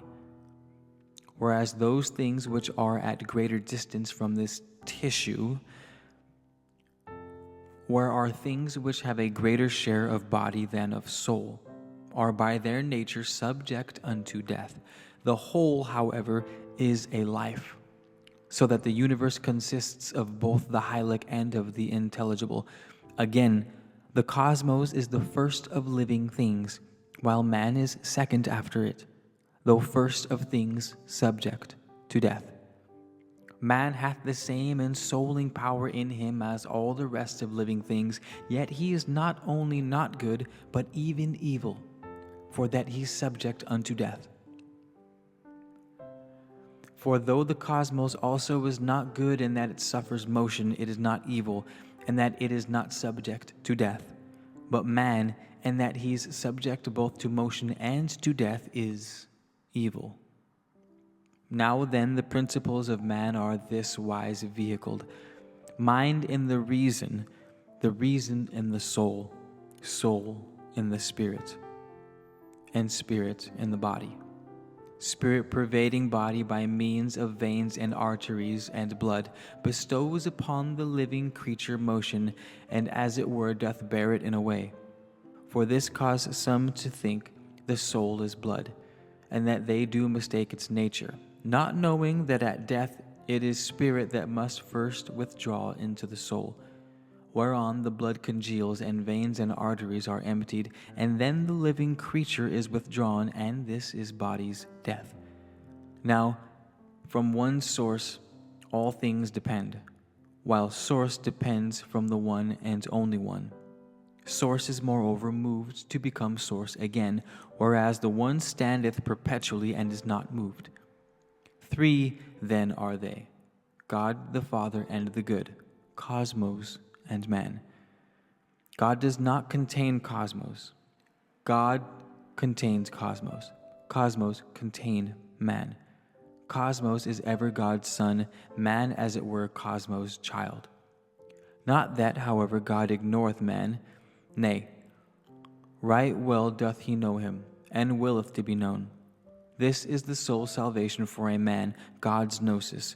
This is the way up to the mount.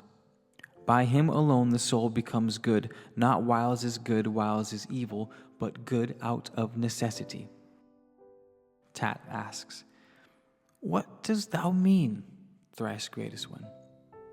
Hermes, behold an infant's son that is not yet cut off, because its body is still small and not as yet come into its full bulk. Tat asks, how? Hermes, a thing of beauty altogether is such a soul to see, not yet befouled by body's passions, still all but hanging from the cosmic soul. But when the body grows in bulk and draweth down the soul into its mass, then doth the soul cut off itself and bring upon itself forgetfulness, and no more shareth in the beautiful and the good, and this forgetfulness becomes vice. It is the same for them who go out from the body. For when the soul withdraws into itself, the spirit does contract itself within the blood, and the soul within the spirit. And then the mind, stripped of its wrappings and naturally divine, taking unto itself a fiery body, does traverse every space, after abandoning the soul unto its judgment and whatever chastisement it hath deserved. Tat. What dost thou, Father, mean by this? The mind is parted from soul and soul from spirit, whereas thou saidst the soul was the mind's vesture and the soul's the spirit. Hermes. The hearer, son, should think with him who speaks and breathes with him. No, he should have a hearing subtler than the voice of him who speaks. It is in a body made of earth that this arrangement of the vestures comes to pass. For in a body made of earth, it is impossible the mind should take its seat itself by its own self in nakedness. For neither is it possible on the one hand the earthly body should contain so much immortality, nor on the other that so great a virtue should endure a body passable in such close contact with it. It taketh then the soul for as it were an envelope, and soul itself, being two and thing divine, doth use the spirit as an envelope, while spirit doth pervade the living creature. When then the mind does free itself from the earth body, it straightway puts on its proper robe of fire, with which it could not dwell in an earth body. For earth does not bear fire, for it is all set in blaze even by a small spark. And for this cause is water poured around earth, to be a guard and wall, to keep the blazing of the fire away. But mind, the swiftest thing of all divine outthinkings, and swifter than all elements, has for its body fire. For mind, being builder, does use the fire as tool for the construction of all things, the mind of all, the construction of all things, but that of man only for things on earth. Stripped of its fire, the mind on earth cannot make things divine, for it is human in its dispensation. The soul in man, however, not every soul, but one pious, is a demonic something and divine. And such a soul, when from the body freed, if it have fought the fight of piety, the fight of piety is to know God and to do wrong to no man. Such a soul becomes entirely mind, whereas the impious soul remains in its own essence, chastised by its own self, and seeking for an earthly body where to enter, if only be it human.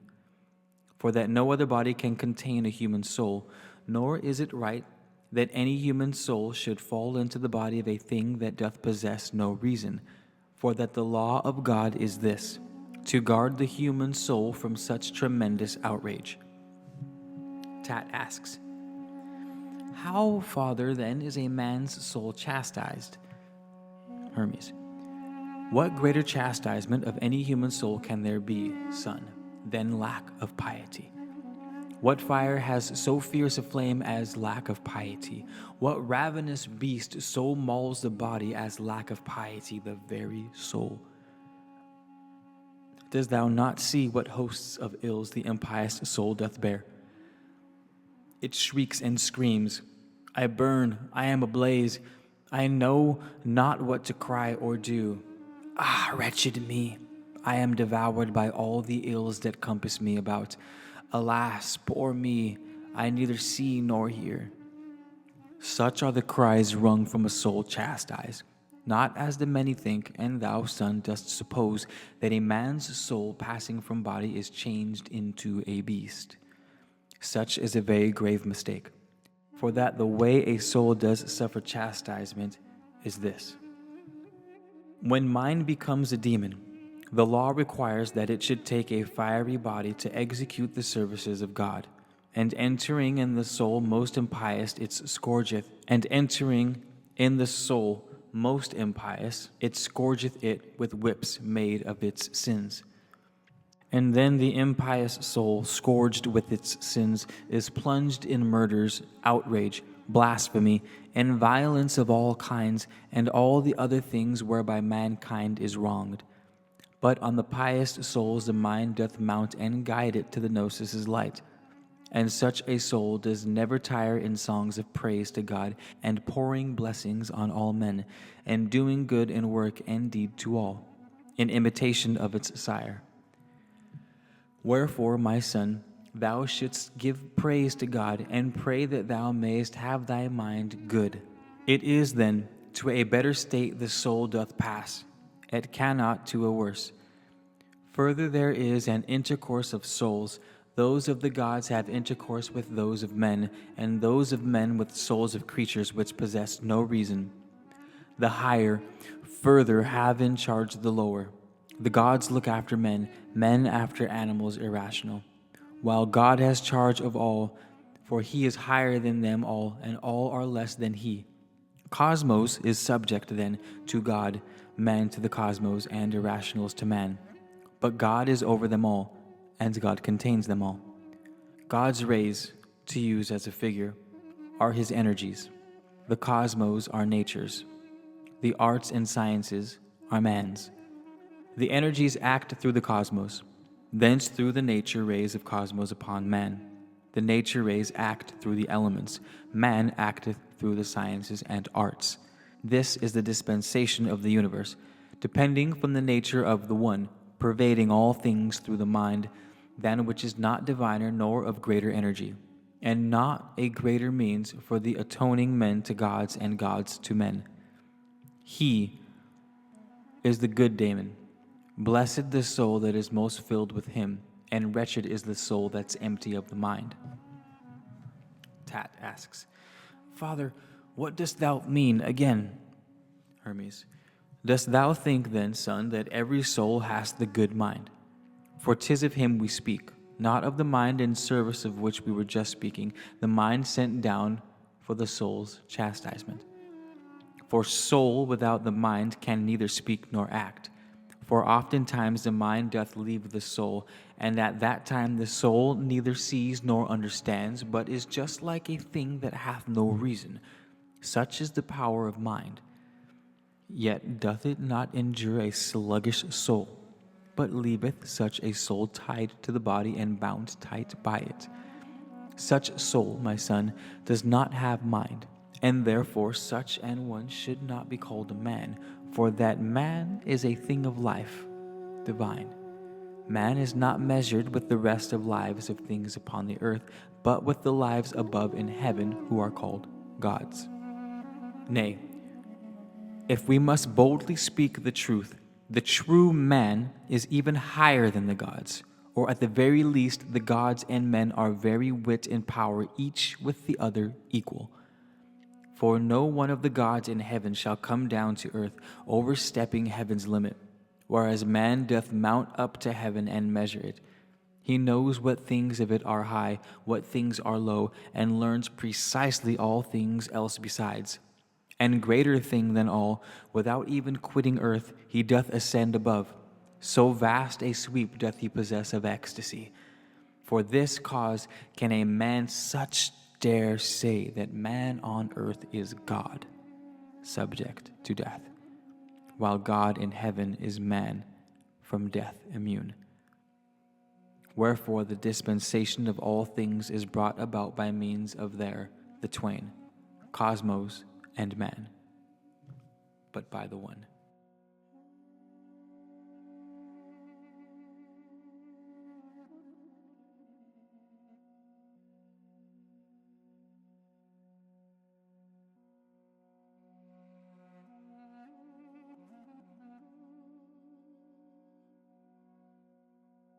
Chapter 11. Mind unto Hermes. This complex text is written as a revelation from the divine mind, the man-shepherd of chapter 1.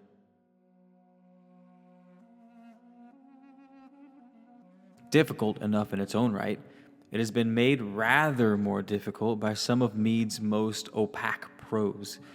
I have tried to insert clarifications where these are most needed.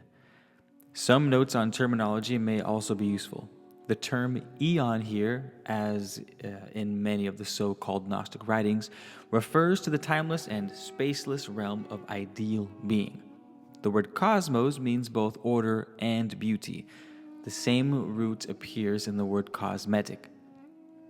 Additionally, the words Genesis and becoming in the translation are the same word in the Greek original.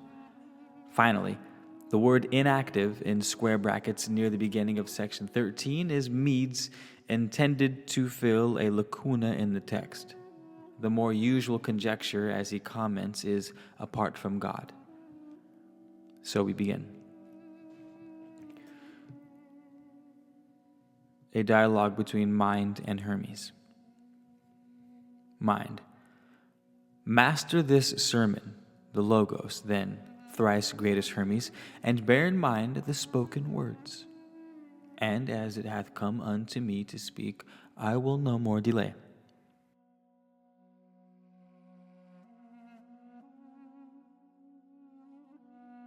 I have not learned the truth. Make it then clear to me, O master mine, for I can trust the explanation of these things, which... Hear then, my son, how standeth God? God, eon, cosmos, time, becoming. God maketh eon, eon, cosmos, cosmos, time, and time, becoming, or the birth, the genesis. The good, the beautiful, wisdom, blessedness is the essence, as it were, of God, of eon. The essence is sameness, of cosmos, order, of time, change, and of becoming, life and death. The energies of God are mind and soul of eon, lastingness and deathlessness, of cosmos, restoration and the opposite thereof, of time, increase and decrease, and of becoming, quality. Eon is then in God, cosmos in eon, in cosmos time, in time becoming. Eon stands firm round God, cosmos is moved in eon. Time has its limits in the cosmos. Time has its limits in the cosmos. Becoming does become in time. The source, therefore, of all is God, their essence, eon, their matter. God's power is eon. Eon's work is cosmos, which never has become, yet ever doth become by eon. Therefore will cosmos never be destroyed, for eons indestructible, nor doth a whit of things in cosmos perish, for cosmos is enwrapped by eon round on every side. Hermes. But God's wisdom, what is that? Mind. The good and beautiful, and blessedness, and virtues all, and eon. Eon then ordereth cosmos, imparting deathlessness and lastingness to matter. For its beginning does depend on eon, as eon does on God.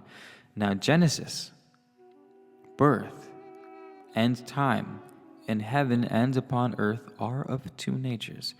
In heaven they are unchangeable and indestructible, but on earth they are subject unto change and destruction.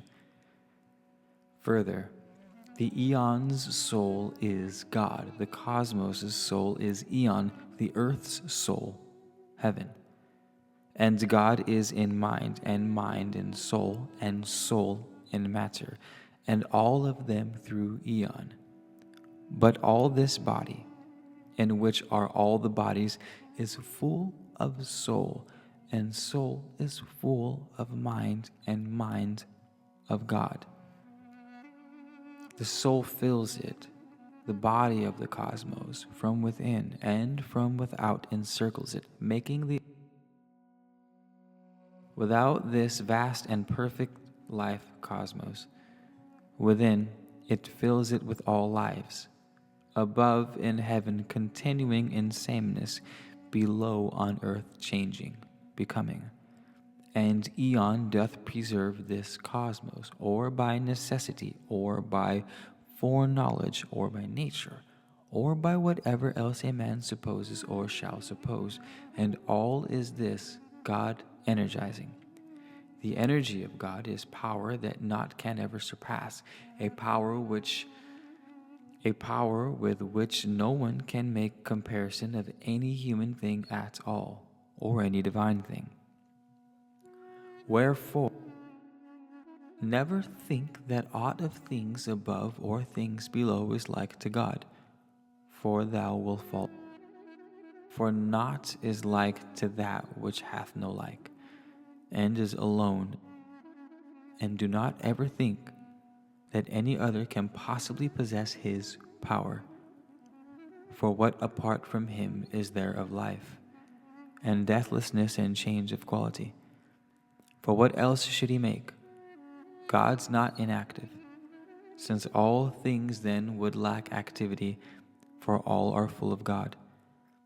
But neither in the cosmos anywhere, nor in aught else are there inaction, for that inaction is a name that cannot be applied to either what does make or... But all things must be made, both ever made, and also in accordance with the influence. For he who makes, not established in some one of them, nor making one thing only, but for being power, he energizeth in the things he makes, and is not independent of them, although the things he makes are subject to him. Now gaze through me upon the cosmos, that's now subject to thy sight, regarding its beauty carefully, body in pure perfection, though one than which there's no more ancient one, ever in prime of life, and ever young, nay, rather in even fuller and yet fuller prime. Behold again the 7 subject worlds, ordered by eon's order, and with their varied course fulfilling eon. See how all things are full of light, and nowhere. For 'tis the love and the blending of the contraries and the dissimilars that does give birth to lights down shining by the energy of God, the Father of all good, the leader of all order, and the ruler of the 7 world orderings. Behold the moon, forerunner of them all, the instrument of nature and the transmuter of its lower matter. Look at the earth set in the midst of all. foundation of the cosmos beautiful, feeder and nurse of things on earth, and contemplate the multitude of deathless lives, how great it is, and that of lives subject to death, and midway between both immortal lives and mortal, see thou the circling moon. And all are full of soul, and all are moved by it, each in its proper way, some round the heaven, others around the earth. See how the right move not unto the left, nor yet the left unto the right, nor the above below, nor the below above. And that all there are subject unto Genesis, my dearest Hermes. Thou hast no longer need, for that they bodies are, have soul, but 'tis impossible for them to come together into one without someone to bring them all together. It must then be that such a one as this must be someone who's wholly one. For as the many motions of them all are different, and as their bodies are not like, yet has one speed been ordered from them all, it is impossible that there should be two or more makers for them, for that one single order is not kept among the many, but rivalry will follow of the weaker with the stronger, and they will survive. And if the maker of the lives that suffer change and death should be another from the maker of the immortals, he would desire to make the deathless ones as well, just as the maker of the deathless ones to make the lives. But come, if there be two, its matters one, and soul is one. In whose hands would there be the distribution for the making? Again, if both of them have some of it, in whose hands may be. But thus conceive it then, that every living body does consist of soul and matter, whether that body be of an immortal or a mortal or an irrational life. For that all living bodies are ensouled, whereas upon the other hand those that live not are matter by it. And in like fashion, soul, when in itself, is, after its own maker, cause of life. But the cause of all life is he who makes the things that cannot die. Hermes, how then is it that first lives subject to death are other than the deathless ones?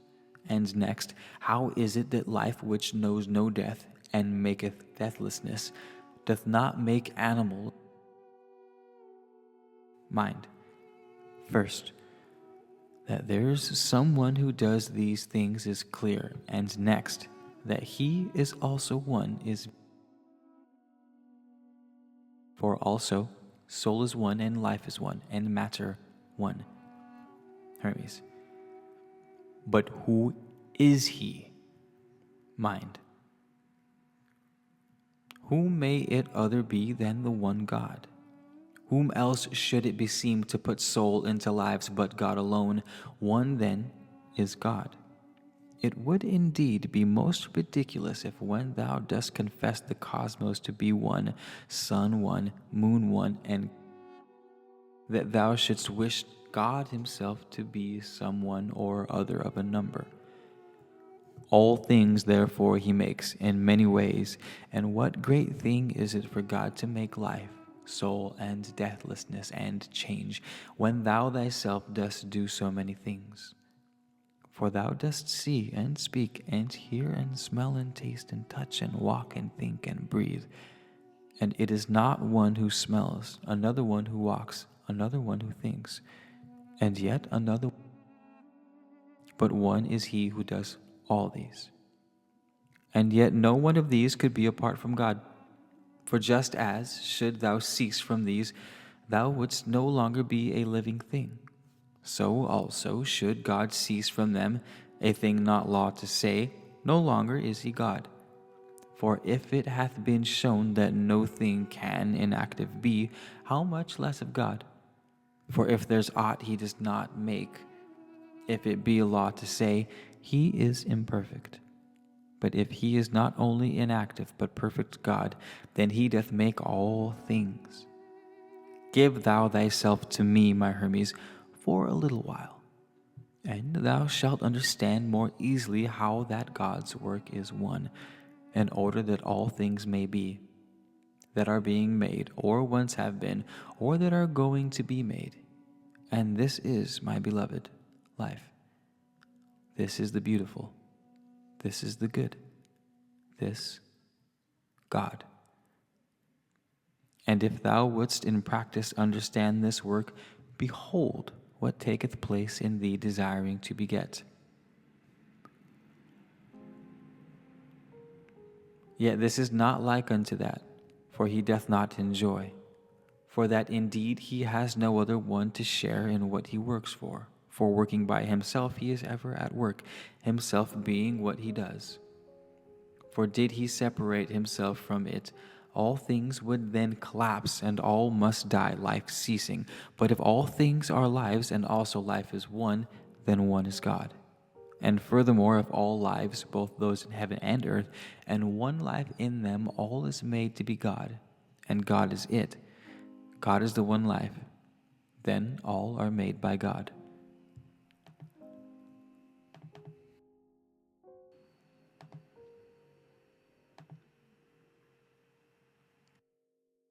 Life is the making one of mind and soul. Accordingly, death is not the destruction of those that are at one, but the dissolving of their union. Eon, moreover, is God's image. Cosmos is eons, the son of cosmos, and man the image of the sun. The people call change death, because the body is dissolved, and life, when it's dissolved, withdraws to the unmanifest. But in this sermon, Hermes, my beloved, as thou dost hear, I say the cosmos also suffers change, for that a part of it each day is made to be in the unmanifest, yet it is never dissolved. These are the passions of the cosmos, revolvings and concealments. Revolvings is conversion, and concealment renovation. The cosmos is all formed, not having forms external to itself, but changing them itself within itself. Since then, cosmos is made to be all formed, what may its maker be? For that on the one hand he should not be void of all forms, and on the other hand, if he is all formed, he will be like the cosmos. Whereas again he is a single form, he will thereby be less than cosmos. What then say we who he is, that we may not bring round our sermon into doubt? For not that mind conceives of God is doubtful. He then hath one idea, which is his own alone, which does not fall beneath the sight, being bodiless, and yet by means of bodies manifesteth all ideas, and marvel not that there is a bodiless idea. For it is like the form of reason, logos, and mountain top, for they appear to stand out strongly from the rest, but really are quite smooth and flat. And now consider what is said more boldly, but more truly. Just as man cannot live apart from life, so neither can God live without his doing so. For this is as it were the life and motion, as it were, of God, to move all things and to make them live. Now some of the things said should bear a sense of peculiarity to themselves. So understand, for instance, what I'm going to say. All are in God, but not as lying in a place. For place is both a body and immovable, and things that lie do not have. Now things lie one way in the bodiless, another way in being made manifest. Think then of him who doth contain them all, and think that then the bodiless not is more comprehensive, or swifter, or more potent, but it is the most comprehensive, the swiftest, and most potent of them all. And thus think from thyself, and bid thy soul go unto any land, and there more quickly than by biding will it be, and bid it journey oceanwards, and there again immediately 'twill be, not as if passing on from one place, but as if being there. and bid it also mount to heaven. And it will need no wings, not will aught hinder it, nor fire of sun, nor author, nor vortex swirl, nor bodies of the other stars, but cutting through them all, it will soar up to the last body of them all. And shouldst thou will to break through this as well, and contemplate what is beyond, if there be aught beyond the cosmos, it is permitted to thee.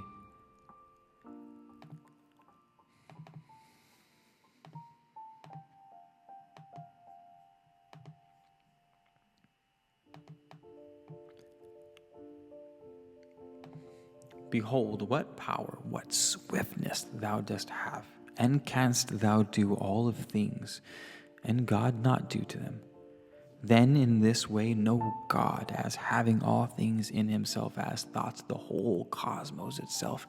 If then thou dost not make thyself like unto God, thou canst not know him, for like is knowable unto like alone. Make then thyself to grow to the same stature as the greatness which transcends all measures. Leap forth from every body. Transcend all time, become eternity, literally eon, and thus shalt thou know God. Conceiving nothing is impossible unto thyself. Think thyself deathless and able to know all arts, all sciences, the way of every life. Become more loftily than all heights and lower than all depth. Collect into thyself all senses of all creatures of fire and water, dry and moist. Think that thou art in the same place in every place, in earth, sea, in sky, not yet begotten, in the womb, young, old, and dead in after-death conditions. And if thou knowest all things at once, times, places, doings, qualities, and quantities, thou canst know. But if thou lockest up thy soul, and dost debase it, saying, I know nothing, I nothing can, I fear the sea, I cannot sail the sky, I know not who I was, who I shall be, what is there then between thy God and thee? For thou canst know not of things beautiful and good so long as thou dost love thy body and art bad. The greatest bad there is not to know God's good, but to be able to know good. And will and hope is a straight way, the good's own path, both leading there and easy. If thou but settest thy foot thereon, 'twill meet thee everywhere. 'Twill meet everywhere be seen, both where and when thou dost expect it not, waking, sleeping, sailing, journeying, by night, by day, speaking and saying not, for there is none. If thou but settest thy foot thereon, 'twill meet thee everywhere. 'Twill both where and when thou dost expect it not, waking, sleeping, sailing, journeying, by night, by day, speaking and saying not, for there is not that is not image of the good. Hermes replies, Is God unseen? Mind, hush! Who is more manifest than he? For this one reason has he made all things, that through them all thou mayest see him. This is the good of God, this is his virtue, that he may be manifest through all. For even of things that are without a body, mind sees itself in thinking, God in making. So far these things have been made manifest to thee, thrice greatest one. Reflect on all the rest in the same way with thyself, and thou shalt not be led astray.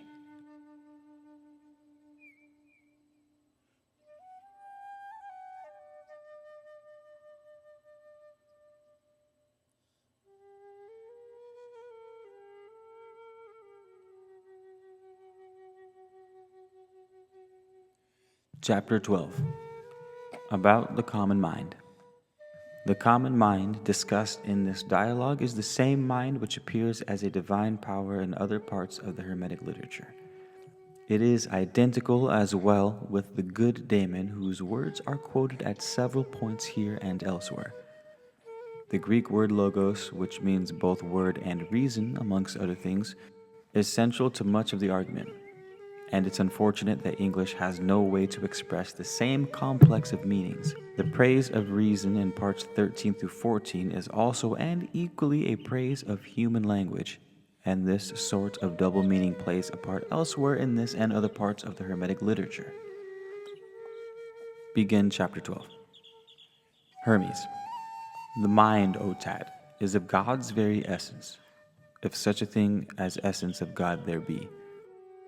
And what that is, it and it only knows precisely.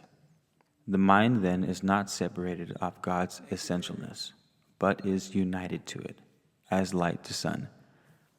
This mind in men is God, and for this cause some of mankind are gods, and their humanity is nigh unto divinity.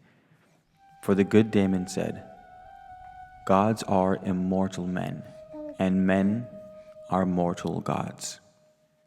But in irrational lives, mind is their nature, for where is soul, there too is mind. Just as where life, there is also soul. But in irrational lives, their soul is life devoid of mind, for mind is in the worker of the souls of men for good. He works on them for their own good.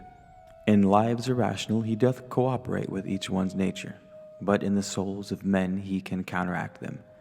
For every soul, when it becomes embodied, is instantly depraved by pleasure and by pain. For in a compound body, just like juices, pain and pleasure seethe, and into them the soul, or entering in, is plunged. Over whatsoever souls the mind doth then precede, to these it shows its own light, by acting counter to their prepossessions. Just as a good physician doth upon the body prepossessed by sickness, pain, inflict, burning, or lancing it for the sake of health. In just the self-same way the mind inflicteth pain on the soul, to rescue it from pleasure, whence comes its every ill. The great ill of the soul is godlessness. Then followeth fancy for all evil things and nothing good. So then, mind counteracting it doth work on the soul, as the physician health upon the body. But whatsoever human souls have not the mind as pilot, they share in the same fate as souls of lives irrational.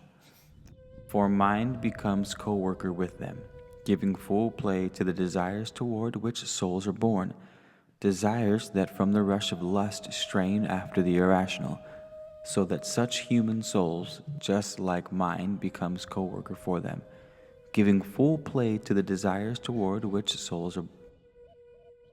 But whatsoever human souls have not the mind as pilot, they share in the same fate as souls of lives irrational. For mind becomes co-worker with them, giving full play to the desires toward which souls are born, desires that form the rush of lust strain after the irrational, so that such human souls, just like irrational animals, cease not irrationally to rage in lust, nor are they ever satiate of ills. For passions and irrational desires are ills exceeding great, and over these God hath set up the mind to and over these God hath set up the mind and over these God hath set up the mind to play the part of judge and executioner. In that case, Father mine, the teaching as to fate, which previously thou didst explain to me, risks to be overset. For that if it be absolutely fated for a man to fornicate or commit sacrilege, or do other some form of evil, why is he punished, when he hath done the deed from fate's necessity? Hermes. All works, my son, are fates, and without fate not of things corporal, i.e. either good or bad, can come to pass. But it is fated too, that he who doeth ill shall suffer. And for this cause he doth it, that he may suffer what he suffereth, because he did it. But for the moment, Tat, let be the teaching as to vice and fate, for we have spoken of these things in other sermons. But now our teaching is about the mind, what mind can do and how it is so different. and men being such, and in irrational lives so changed, and then again that in irrational lives it is not of a beneficial nature, while that in men it quencheth out of the wrathful and the lustful elements. Of men, again, we must class some as led by reason, and others by unreason. But all men are subject to fate and genesis and change, for these are the beginning and end of fate. And though all men do suffer fated things, those led by reason, like suffering with the rest, but since they've freed themselves from viciousness, not being bad, they do not suffer bad. Tat. How meanest thou again, my father? Is it not the fornicator bad, the murderer bad, and so with all the rest? Hermes. I don't mean that, but that the mind-led man, my son, though not the fornicator, will suffer just as though he had committed fornication, and though he be no murderer, as though he had committed murder. The quality of change he can no more escape than that of genesis. But it is impossible for one who hath the mind to free himself from vice. Wherefore I've ever heard, my son, good Damon also say, and had he set it down in written words, he would have greatly helped the race of men. For he alone, my son, doth truly as the firstborn God, gazing on all things, give voice to words, logo divine. Yes, once I heard him say, all things are one, and most of all the bodies which the mind alone perceive. Our life is owing to God's energy and power and eon. His mind is good, so is his soul as well. And this being so, intelligible things know not of separation.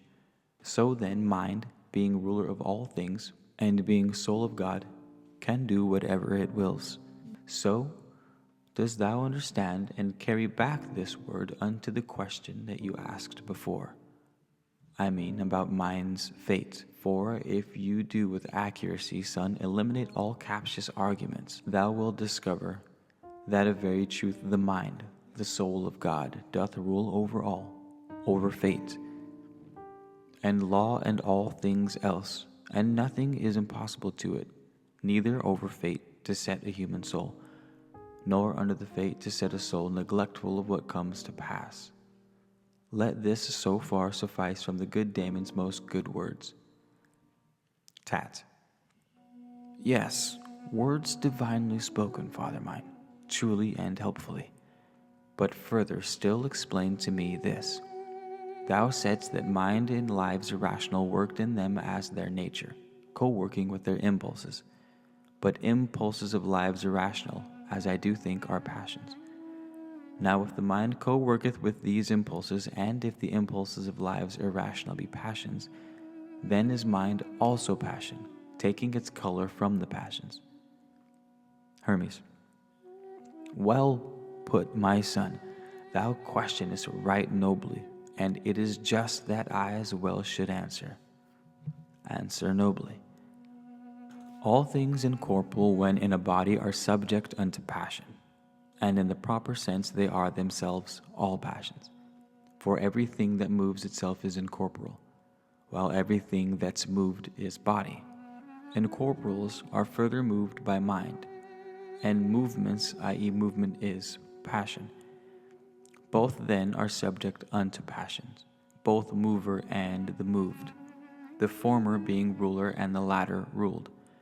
But when a man has freed himself from body, then is he also freed from passion. But more precisely, son, naught is impassible, but all are passible.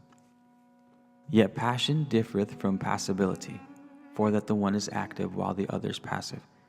Incorporeals, moreover, act upon themselves, for either they are motionless or they are moved. But whichsoever it be, it's passion, but bodies are invariably acted on, and therefore they are passible. Do not then let terms trouble thee. Action and passion are both the self-same thing. To use the fairer-sounding term, however, does no harm. Tat. Most clearly hast you, father of mine, set forth the teaching. Hermes. Consider this well, my son, that these two things God hath bestowed on man beyond all mortal lives, both mind and speech equal to immortality. He hath the mind for knowing God, and uttered speech for eulogy him.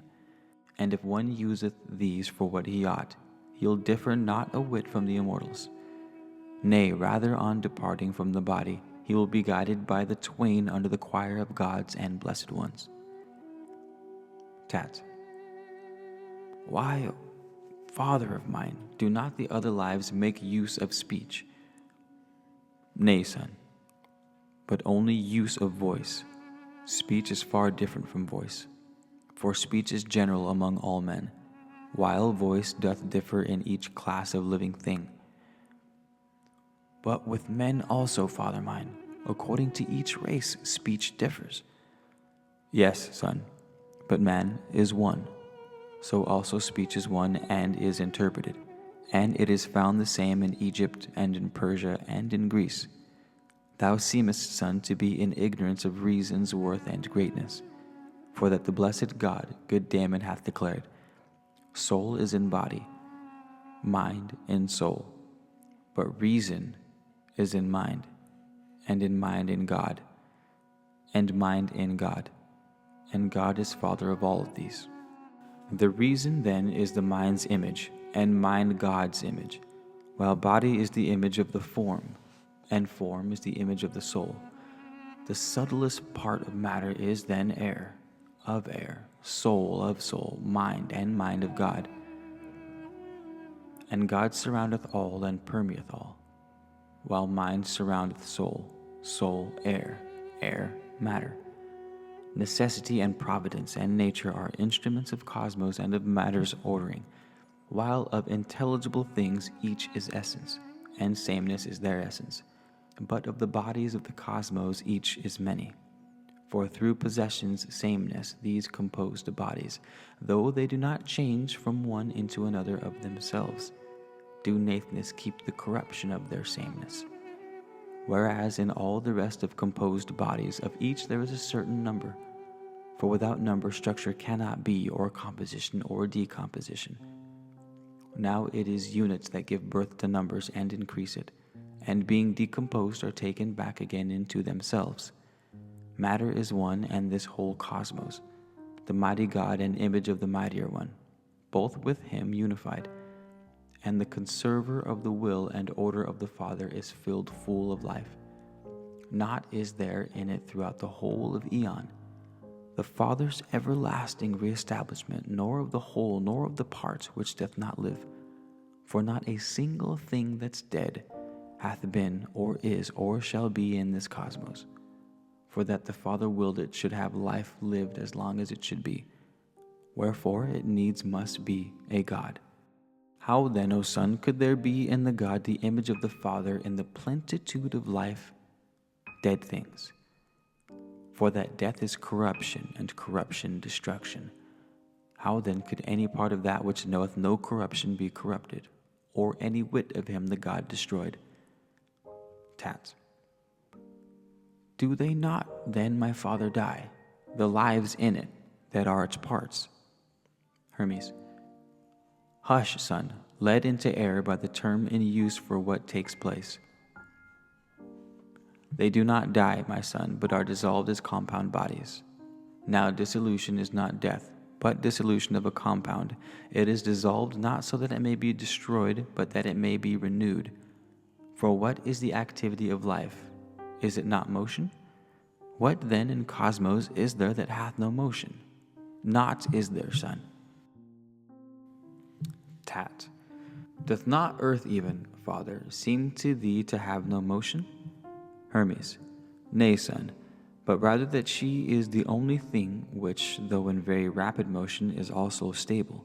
For how would it not be a thing to laugh at, that the nurse of all things should have no motion, when she engenders and brings forth all things? For 'tis impossible that without motion one who doth engender should do so. That thou should ask if the fourth part or element is not inert is most ridiculous. For the body which doth have no motion gives sign of nothing but inertia. Know therefore generally, my son, that all that is in cosmos is being moved for increase or for decrease.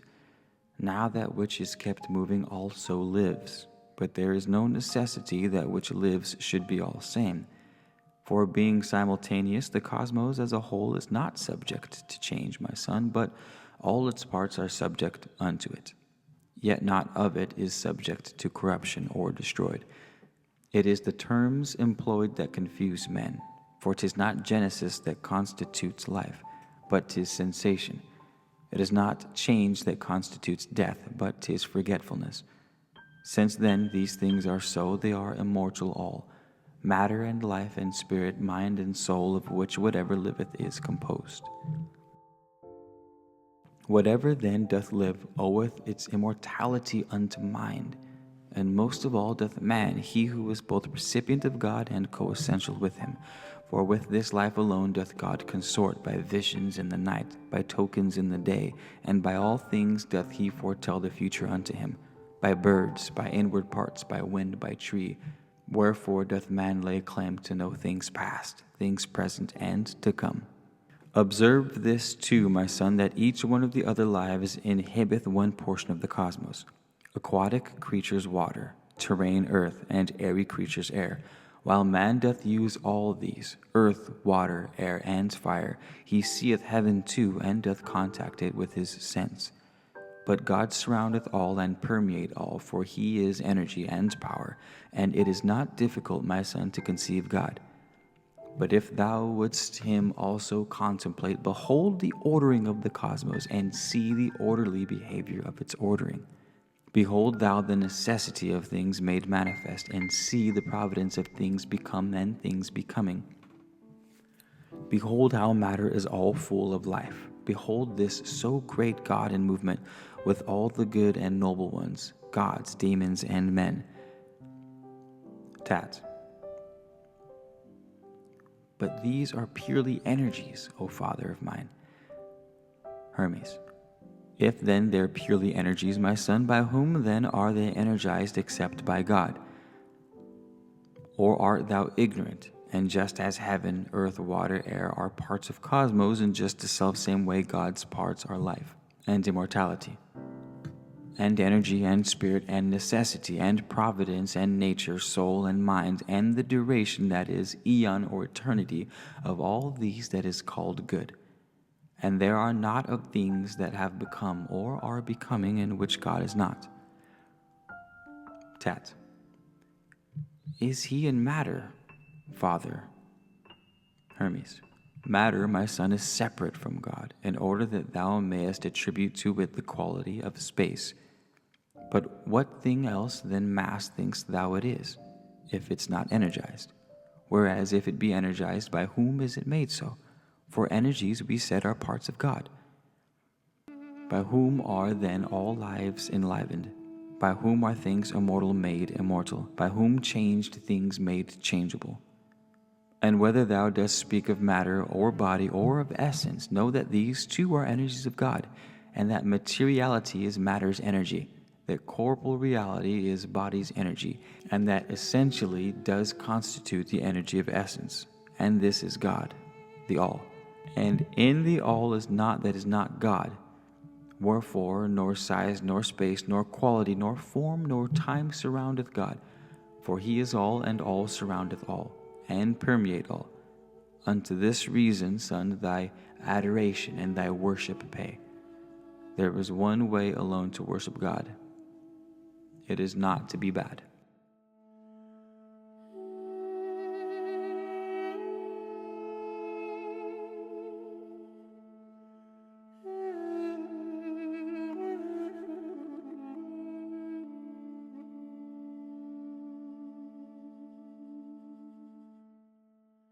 Chapter 13.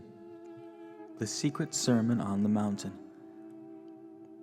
This dialogue is in many ways the culmination of the whole corpus, summing up the theory of the Hermetic system at the same time as it provides an intriguing glimpse at the practice.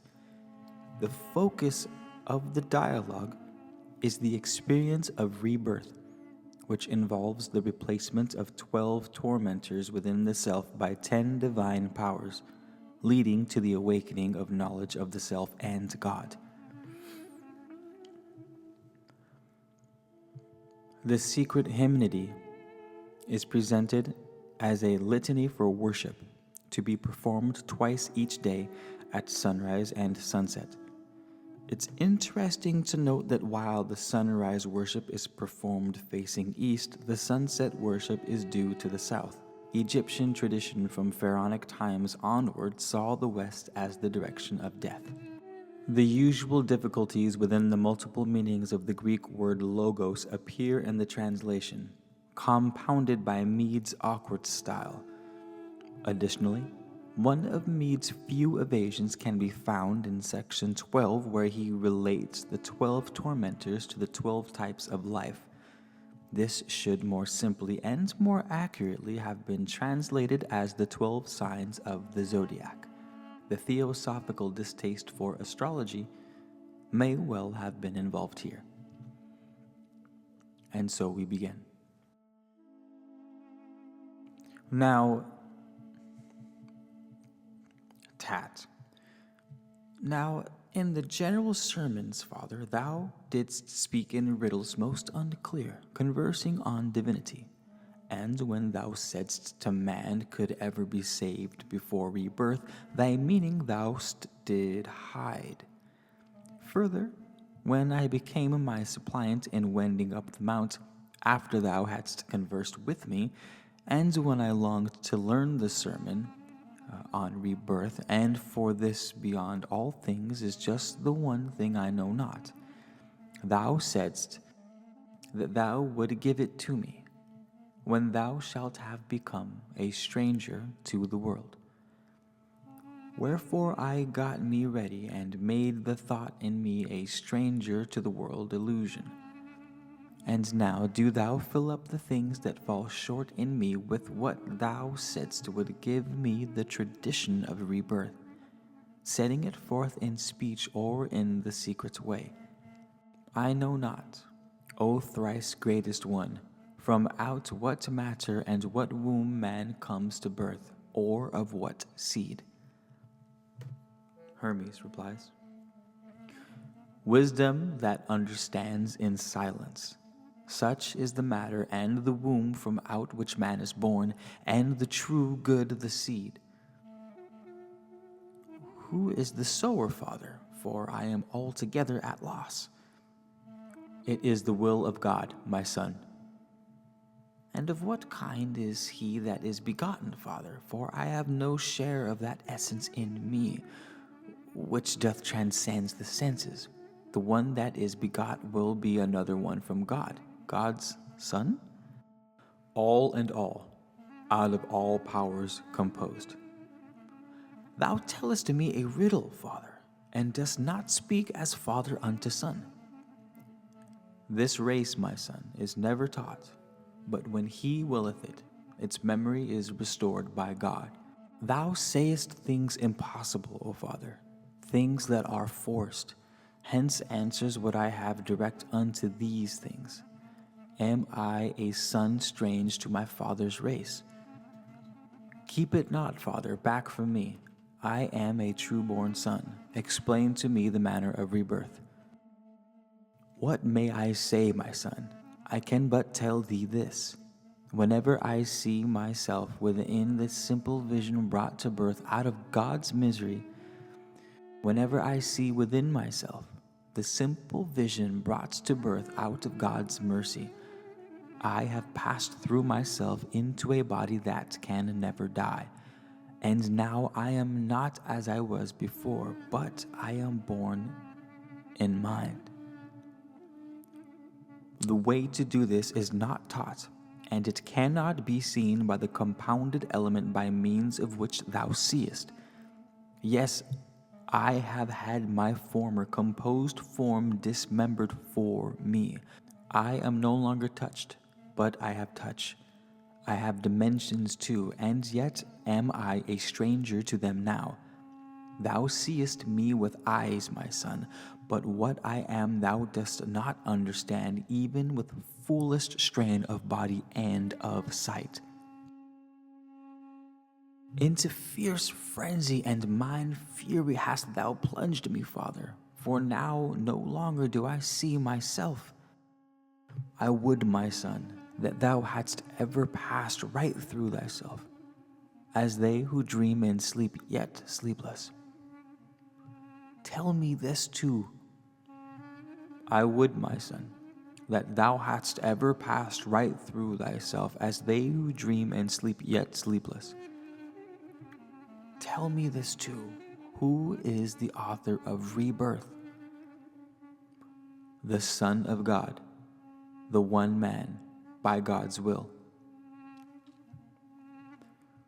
Now hast thou brought me, Father, unto pure stupefaction, arrested from the senses which I had before. For now I see thy greatness identical with thy distinctive form. Even in this thou art untrue. The mortal form doth change with every day. 'Tis churned by time to growth and waning, as being an untrue thing. What then is true, thrice greatest one? That which is never troubled, son, which cannot be defined, that which no color hath, nor any figure, which is not churned, which hath no garment, which giveth light, that which is comprehensible unto itself alone, which doth not suffer change, that which no body can contain. In very truth I lose my reason, Father. Just when I thought to be made wise by thee, I find the senses of this mind of mine blocked up. Thus it is, son. That which is upward borne like fire, yet is borne down like earth, that which is moist like water, yet blows like air. How shalt thou this perceive with sense, that which is not solid nor yet moist, which not can bind or loose, of that in power and energy alone can man have any notion? And even then it wants a man who can perceive the way of birth in God. Am I incapable of this, O Father? Nay, God forbid. Nay, God forbid, my son. Withdraw into thyself, and it will come. Will, and it comes to pass. Throw out of work the body's senses, and thy divinity shall come to birth. Purge from thyself the brutish torments, things of matter. I have tormentors then in me, O Father. I know few, my son, nay, fearful ones and manifold. I do not know them, Father. Torment, the first thing is this, not knowing, son. The second one is grief. The third, intemperance. The fourth, concupiscence. The fifth, unrighteousness. The sixth is avarice. The seventh, error. The eighth is envy. The ninth, guile. The 10th is anger. 11th, rashness.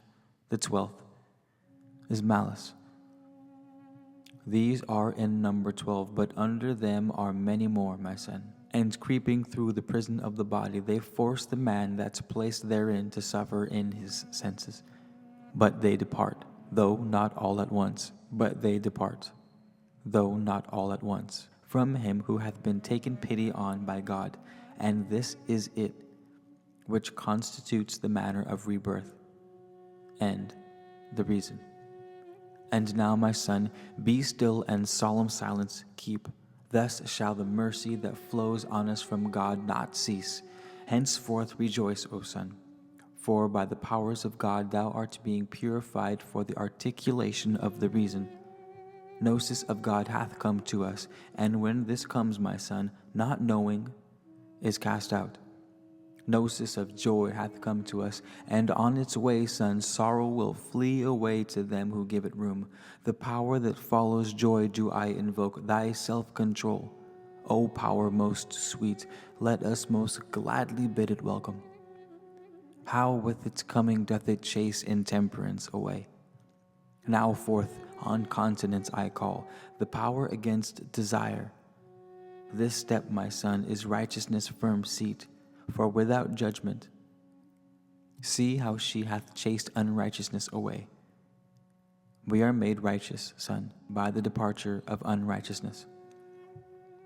Power sixth I call to us, that against avarice, sharing with all. And now that avarice is gone, I call on truth, and error flees, and truth is with us. See how the measure of the good is full, my son, upon truth's coming, for envy is gone from us, and unto truth is joined the good as well with life and light. And now no more doth any torment of the darkness venture nigh, but vanquished all have fled with whirring wings. Thou knowest now, my son, the manner of rebirth. And when the 10 is come, my son, that driveth out the 12th, the birth in understanding. And by this birth we are made into gods. When then doth by his mercy gain this birth in God, abandoning the body's senses, knows himself to be of light and life, and that he doth consist of these, and thus is filled with bliss. By God made steadfast, Father, no longer with the sight my eyes afford I look on things, but with the energy the mind doth give me through the powers. In heaven am I, in earth, in water, air. I am in animals, in plants. I'm in the womb, before the womb, after the womb. I am everywhere. But further, tell me this, how are the torments of the darkness, when they are 12 in number, driven out by the 10 powers? What is the way of it? Thrice-greatest one. This dwelling place through which we have just passed, the human body, is constituted from the cycle of the 12 types of life, this being composed of elements 12 in number, but of one nature, an omniform idea. For man's delusion there are disunions in them, son, while in their action they are one. Not only can we never part rashness from wrath, they cannot ever be distinguished. According to right reason, then, they, the 12, naturally withdraw once and for all, inasmuch as they are chased out by no less than 10 powers, that is, the 10. For son, the 10 is that which giveth birth to souls, and life and light are unified there, where the one hath being the spirit. According then to reason, the one contains the 10 the one. Father, I see the all. I see myself in mind. This is, my son, rebirth. No more to look on things from body's point of view. Though this sermon on rebirth, on which I did not comment, in order that we may not be calumniators of the all unto the multitude, to whom indeed God himself doth will, should not. Tell me, Father, this body, which is made up of the powers, is it at any time dissolved? Hush, son. Speak not of things impossible, else wilt thou sin, and thy mind's eye be quenched. The natural body which our sense perceives is far removed from this essential birth. The first must be dissolved. The last can never be. The first must die. The last, death cannot touch. Dost thou not know thou hast been born a god, son of the one, even as myself? I would, O Father, hear the praise-giving with him, which thou didst say thou heardest when thou wert at the 8 of powers.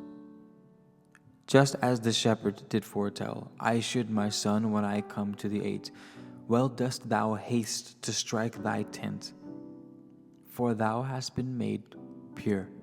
The shepherd, mind of all masterhood, hath not passed on to me more than hath been written down, for full well did he know that I should myself be able to learn all, and hear what I should wish, and see all things. He left me the making of fair things, wherefore the powers within me, even as they are in all, break into song. Father, I wish to hear. I long to know these things. Be still, my son. Hear the praise giving now that keeps the soul in tune, hymn of rebirth, a hymn I would not have thought fit so readily to tell, hadst thou not reached the end of all. Wherefore this is not taught, but is kept hid in silence. Thus then, my son, stand in a place uncovered to the sky, facing the southern wind about the sinking of the setting sun, and make thy worship. So in like manner too, when he doth rise with face to the east wind. Now, son, be still. The secret hymnody. Let every nature of the world receive the utterance of my hymn. Open thou earth. Let every bolt of the abyss be drawn for me. Stir not, ye trees. I am about to hymn creation's Lord, both all and one. Ye heavens open and ye winds stay still, and let God's deathless sphere receive my word. For I will sing the praise of him who founded all, who fixed the earth and hung up heaven, and gave command that ocean should forge sweet water to earth, to both those parts that are uninhabited and those that are not, for the support and use of every man, who made the fire to shine for gods and men for every act. Let us together all give praise to him, sublime above the heavens of every nature Lord. 'Tis he who is the eye of mind. May he accept the praise of these my powers. Ye powers that are within me, him the one and all, sing with my will powers all that are within me. O blessed Gnosis, by thee illumined, hymning through thee the light that mind alone can see, I joy in the joy of mind. Sing with me praises all ye powers. Sing praise my self-control, sing thou through me my righteousness, the praises of the righteous. Sing thou my sharing all, the praises of the all. Through me sing truth's praises. Sing thou good, the good of life and light, from us to your own praises flow. Father, I give ye thanks. To thee, thou energy of all my powers, I give thee thanks, O God, thou power of all my energies. Thy reason sings through me thy praises. Take back through me the all into thy reason, my reasonable oblation. Thus cry the powers in me, they sing thy praise, thou all. They do thy will, from thee thy will, to thee the all. Receive from all their reasonable oblation the all that is in us of life. Preserve, O light, illuminate, O God, inspirited. It is thy mind that plays the shepherd to thy word, O thou Creator, bestower of the Spirit. Thou art God. Thy man thus cries to thee through fire, through air, through earth, through water, through spirit, through thy creatures. 'Tis from the eon I have found praise giving, and in thy will, the object of my search, have I found rest. By thy good pleasure have I seen this praise giving being sung, O Father. I have set it in my cosmos too. Say in the cosmos that thy mind alone can see, my son. Yes, Father, in the cosmos that the mind alone can see, for I have been made able by thy hymn, and by thy praise giving my mind hath been illumined. But further, I myself as well would from my natural mind send praise giving to God. But not unheedfully, my son. What I behold in mind, that do I say, To thee, thou parent of my bringing into birth as unto God, I, Tat, send reasonable offerings. O God and Father, thou art the Lord, thou art the mind. Receive from me oblations reasonable as thou wouldst wish. For by thy will all things have been perfected. Send thou oblation, Son, acceptable to God, the Sire of all. But add, my Son, to through the Word. Ah, yes, I give thee, Father, thanks for showing me to sing such hymns. Happy am I, my Son, that thou hast brought the good fruits forth of truth, products that cannot die. And now that thou hast learnt this lesson from me, make promise to keep silence on thy virtue, and to no soul, my Son, make known the handing on to thee the manner of rebirth, that we may not be thought to be culminators. And now we both of us have given heed sufficiently, both I, the speaker, and the hearer, you. In mind hast thou become a knower of thyself and our common sire.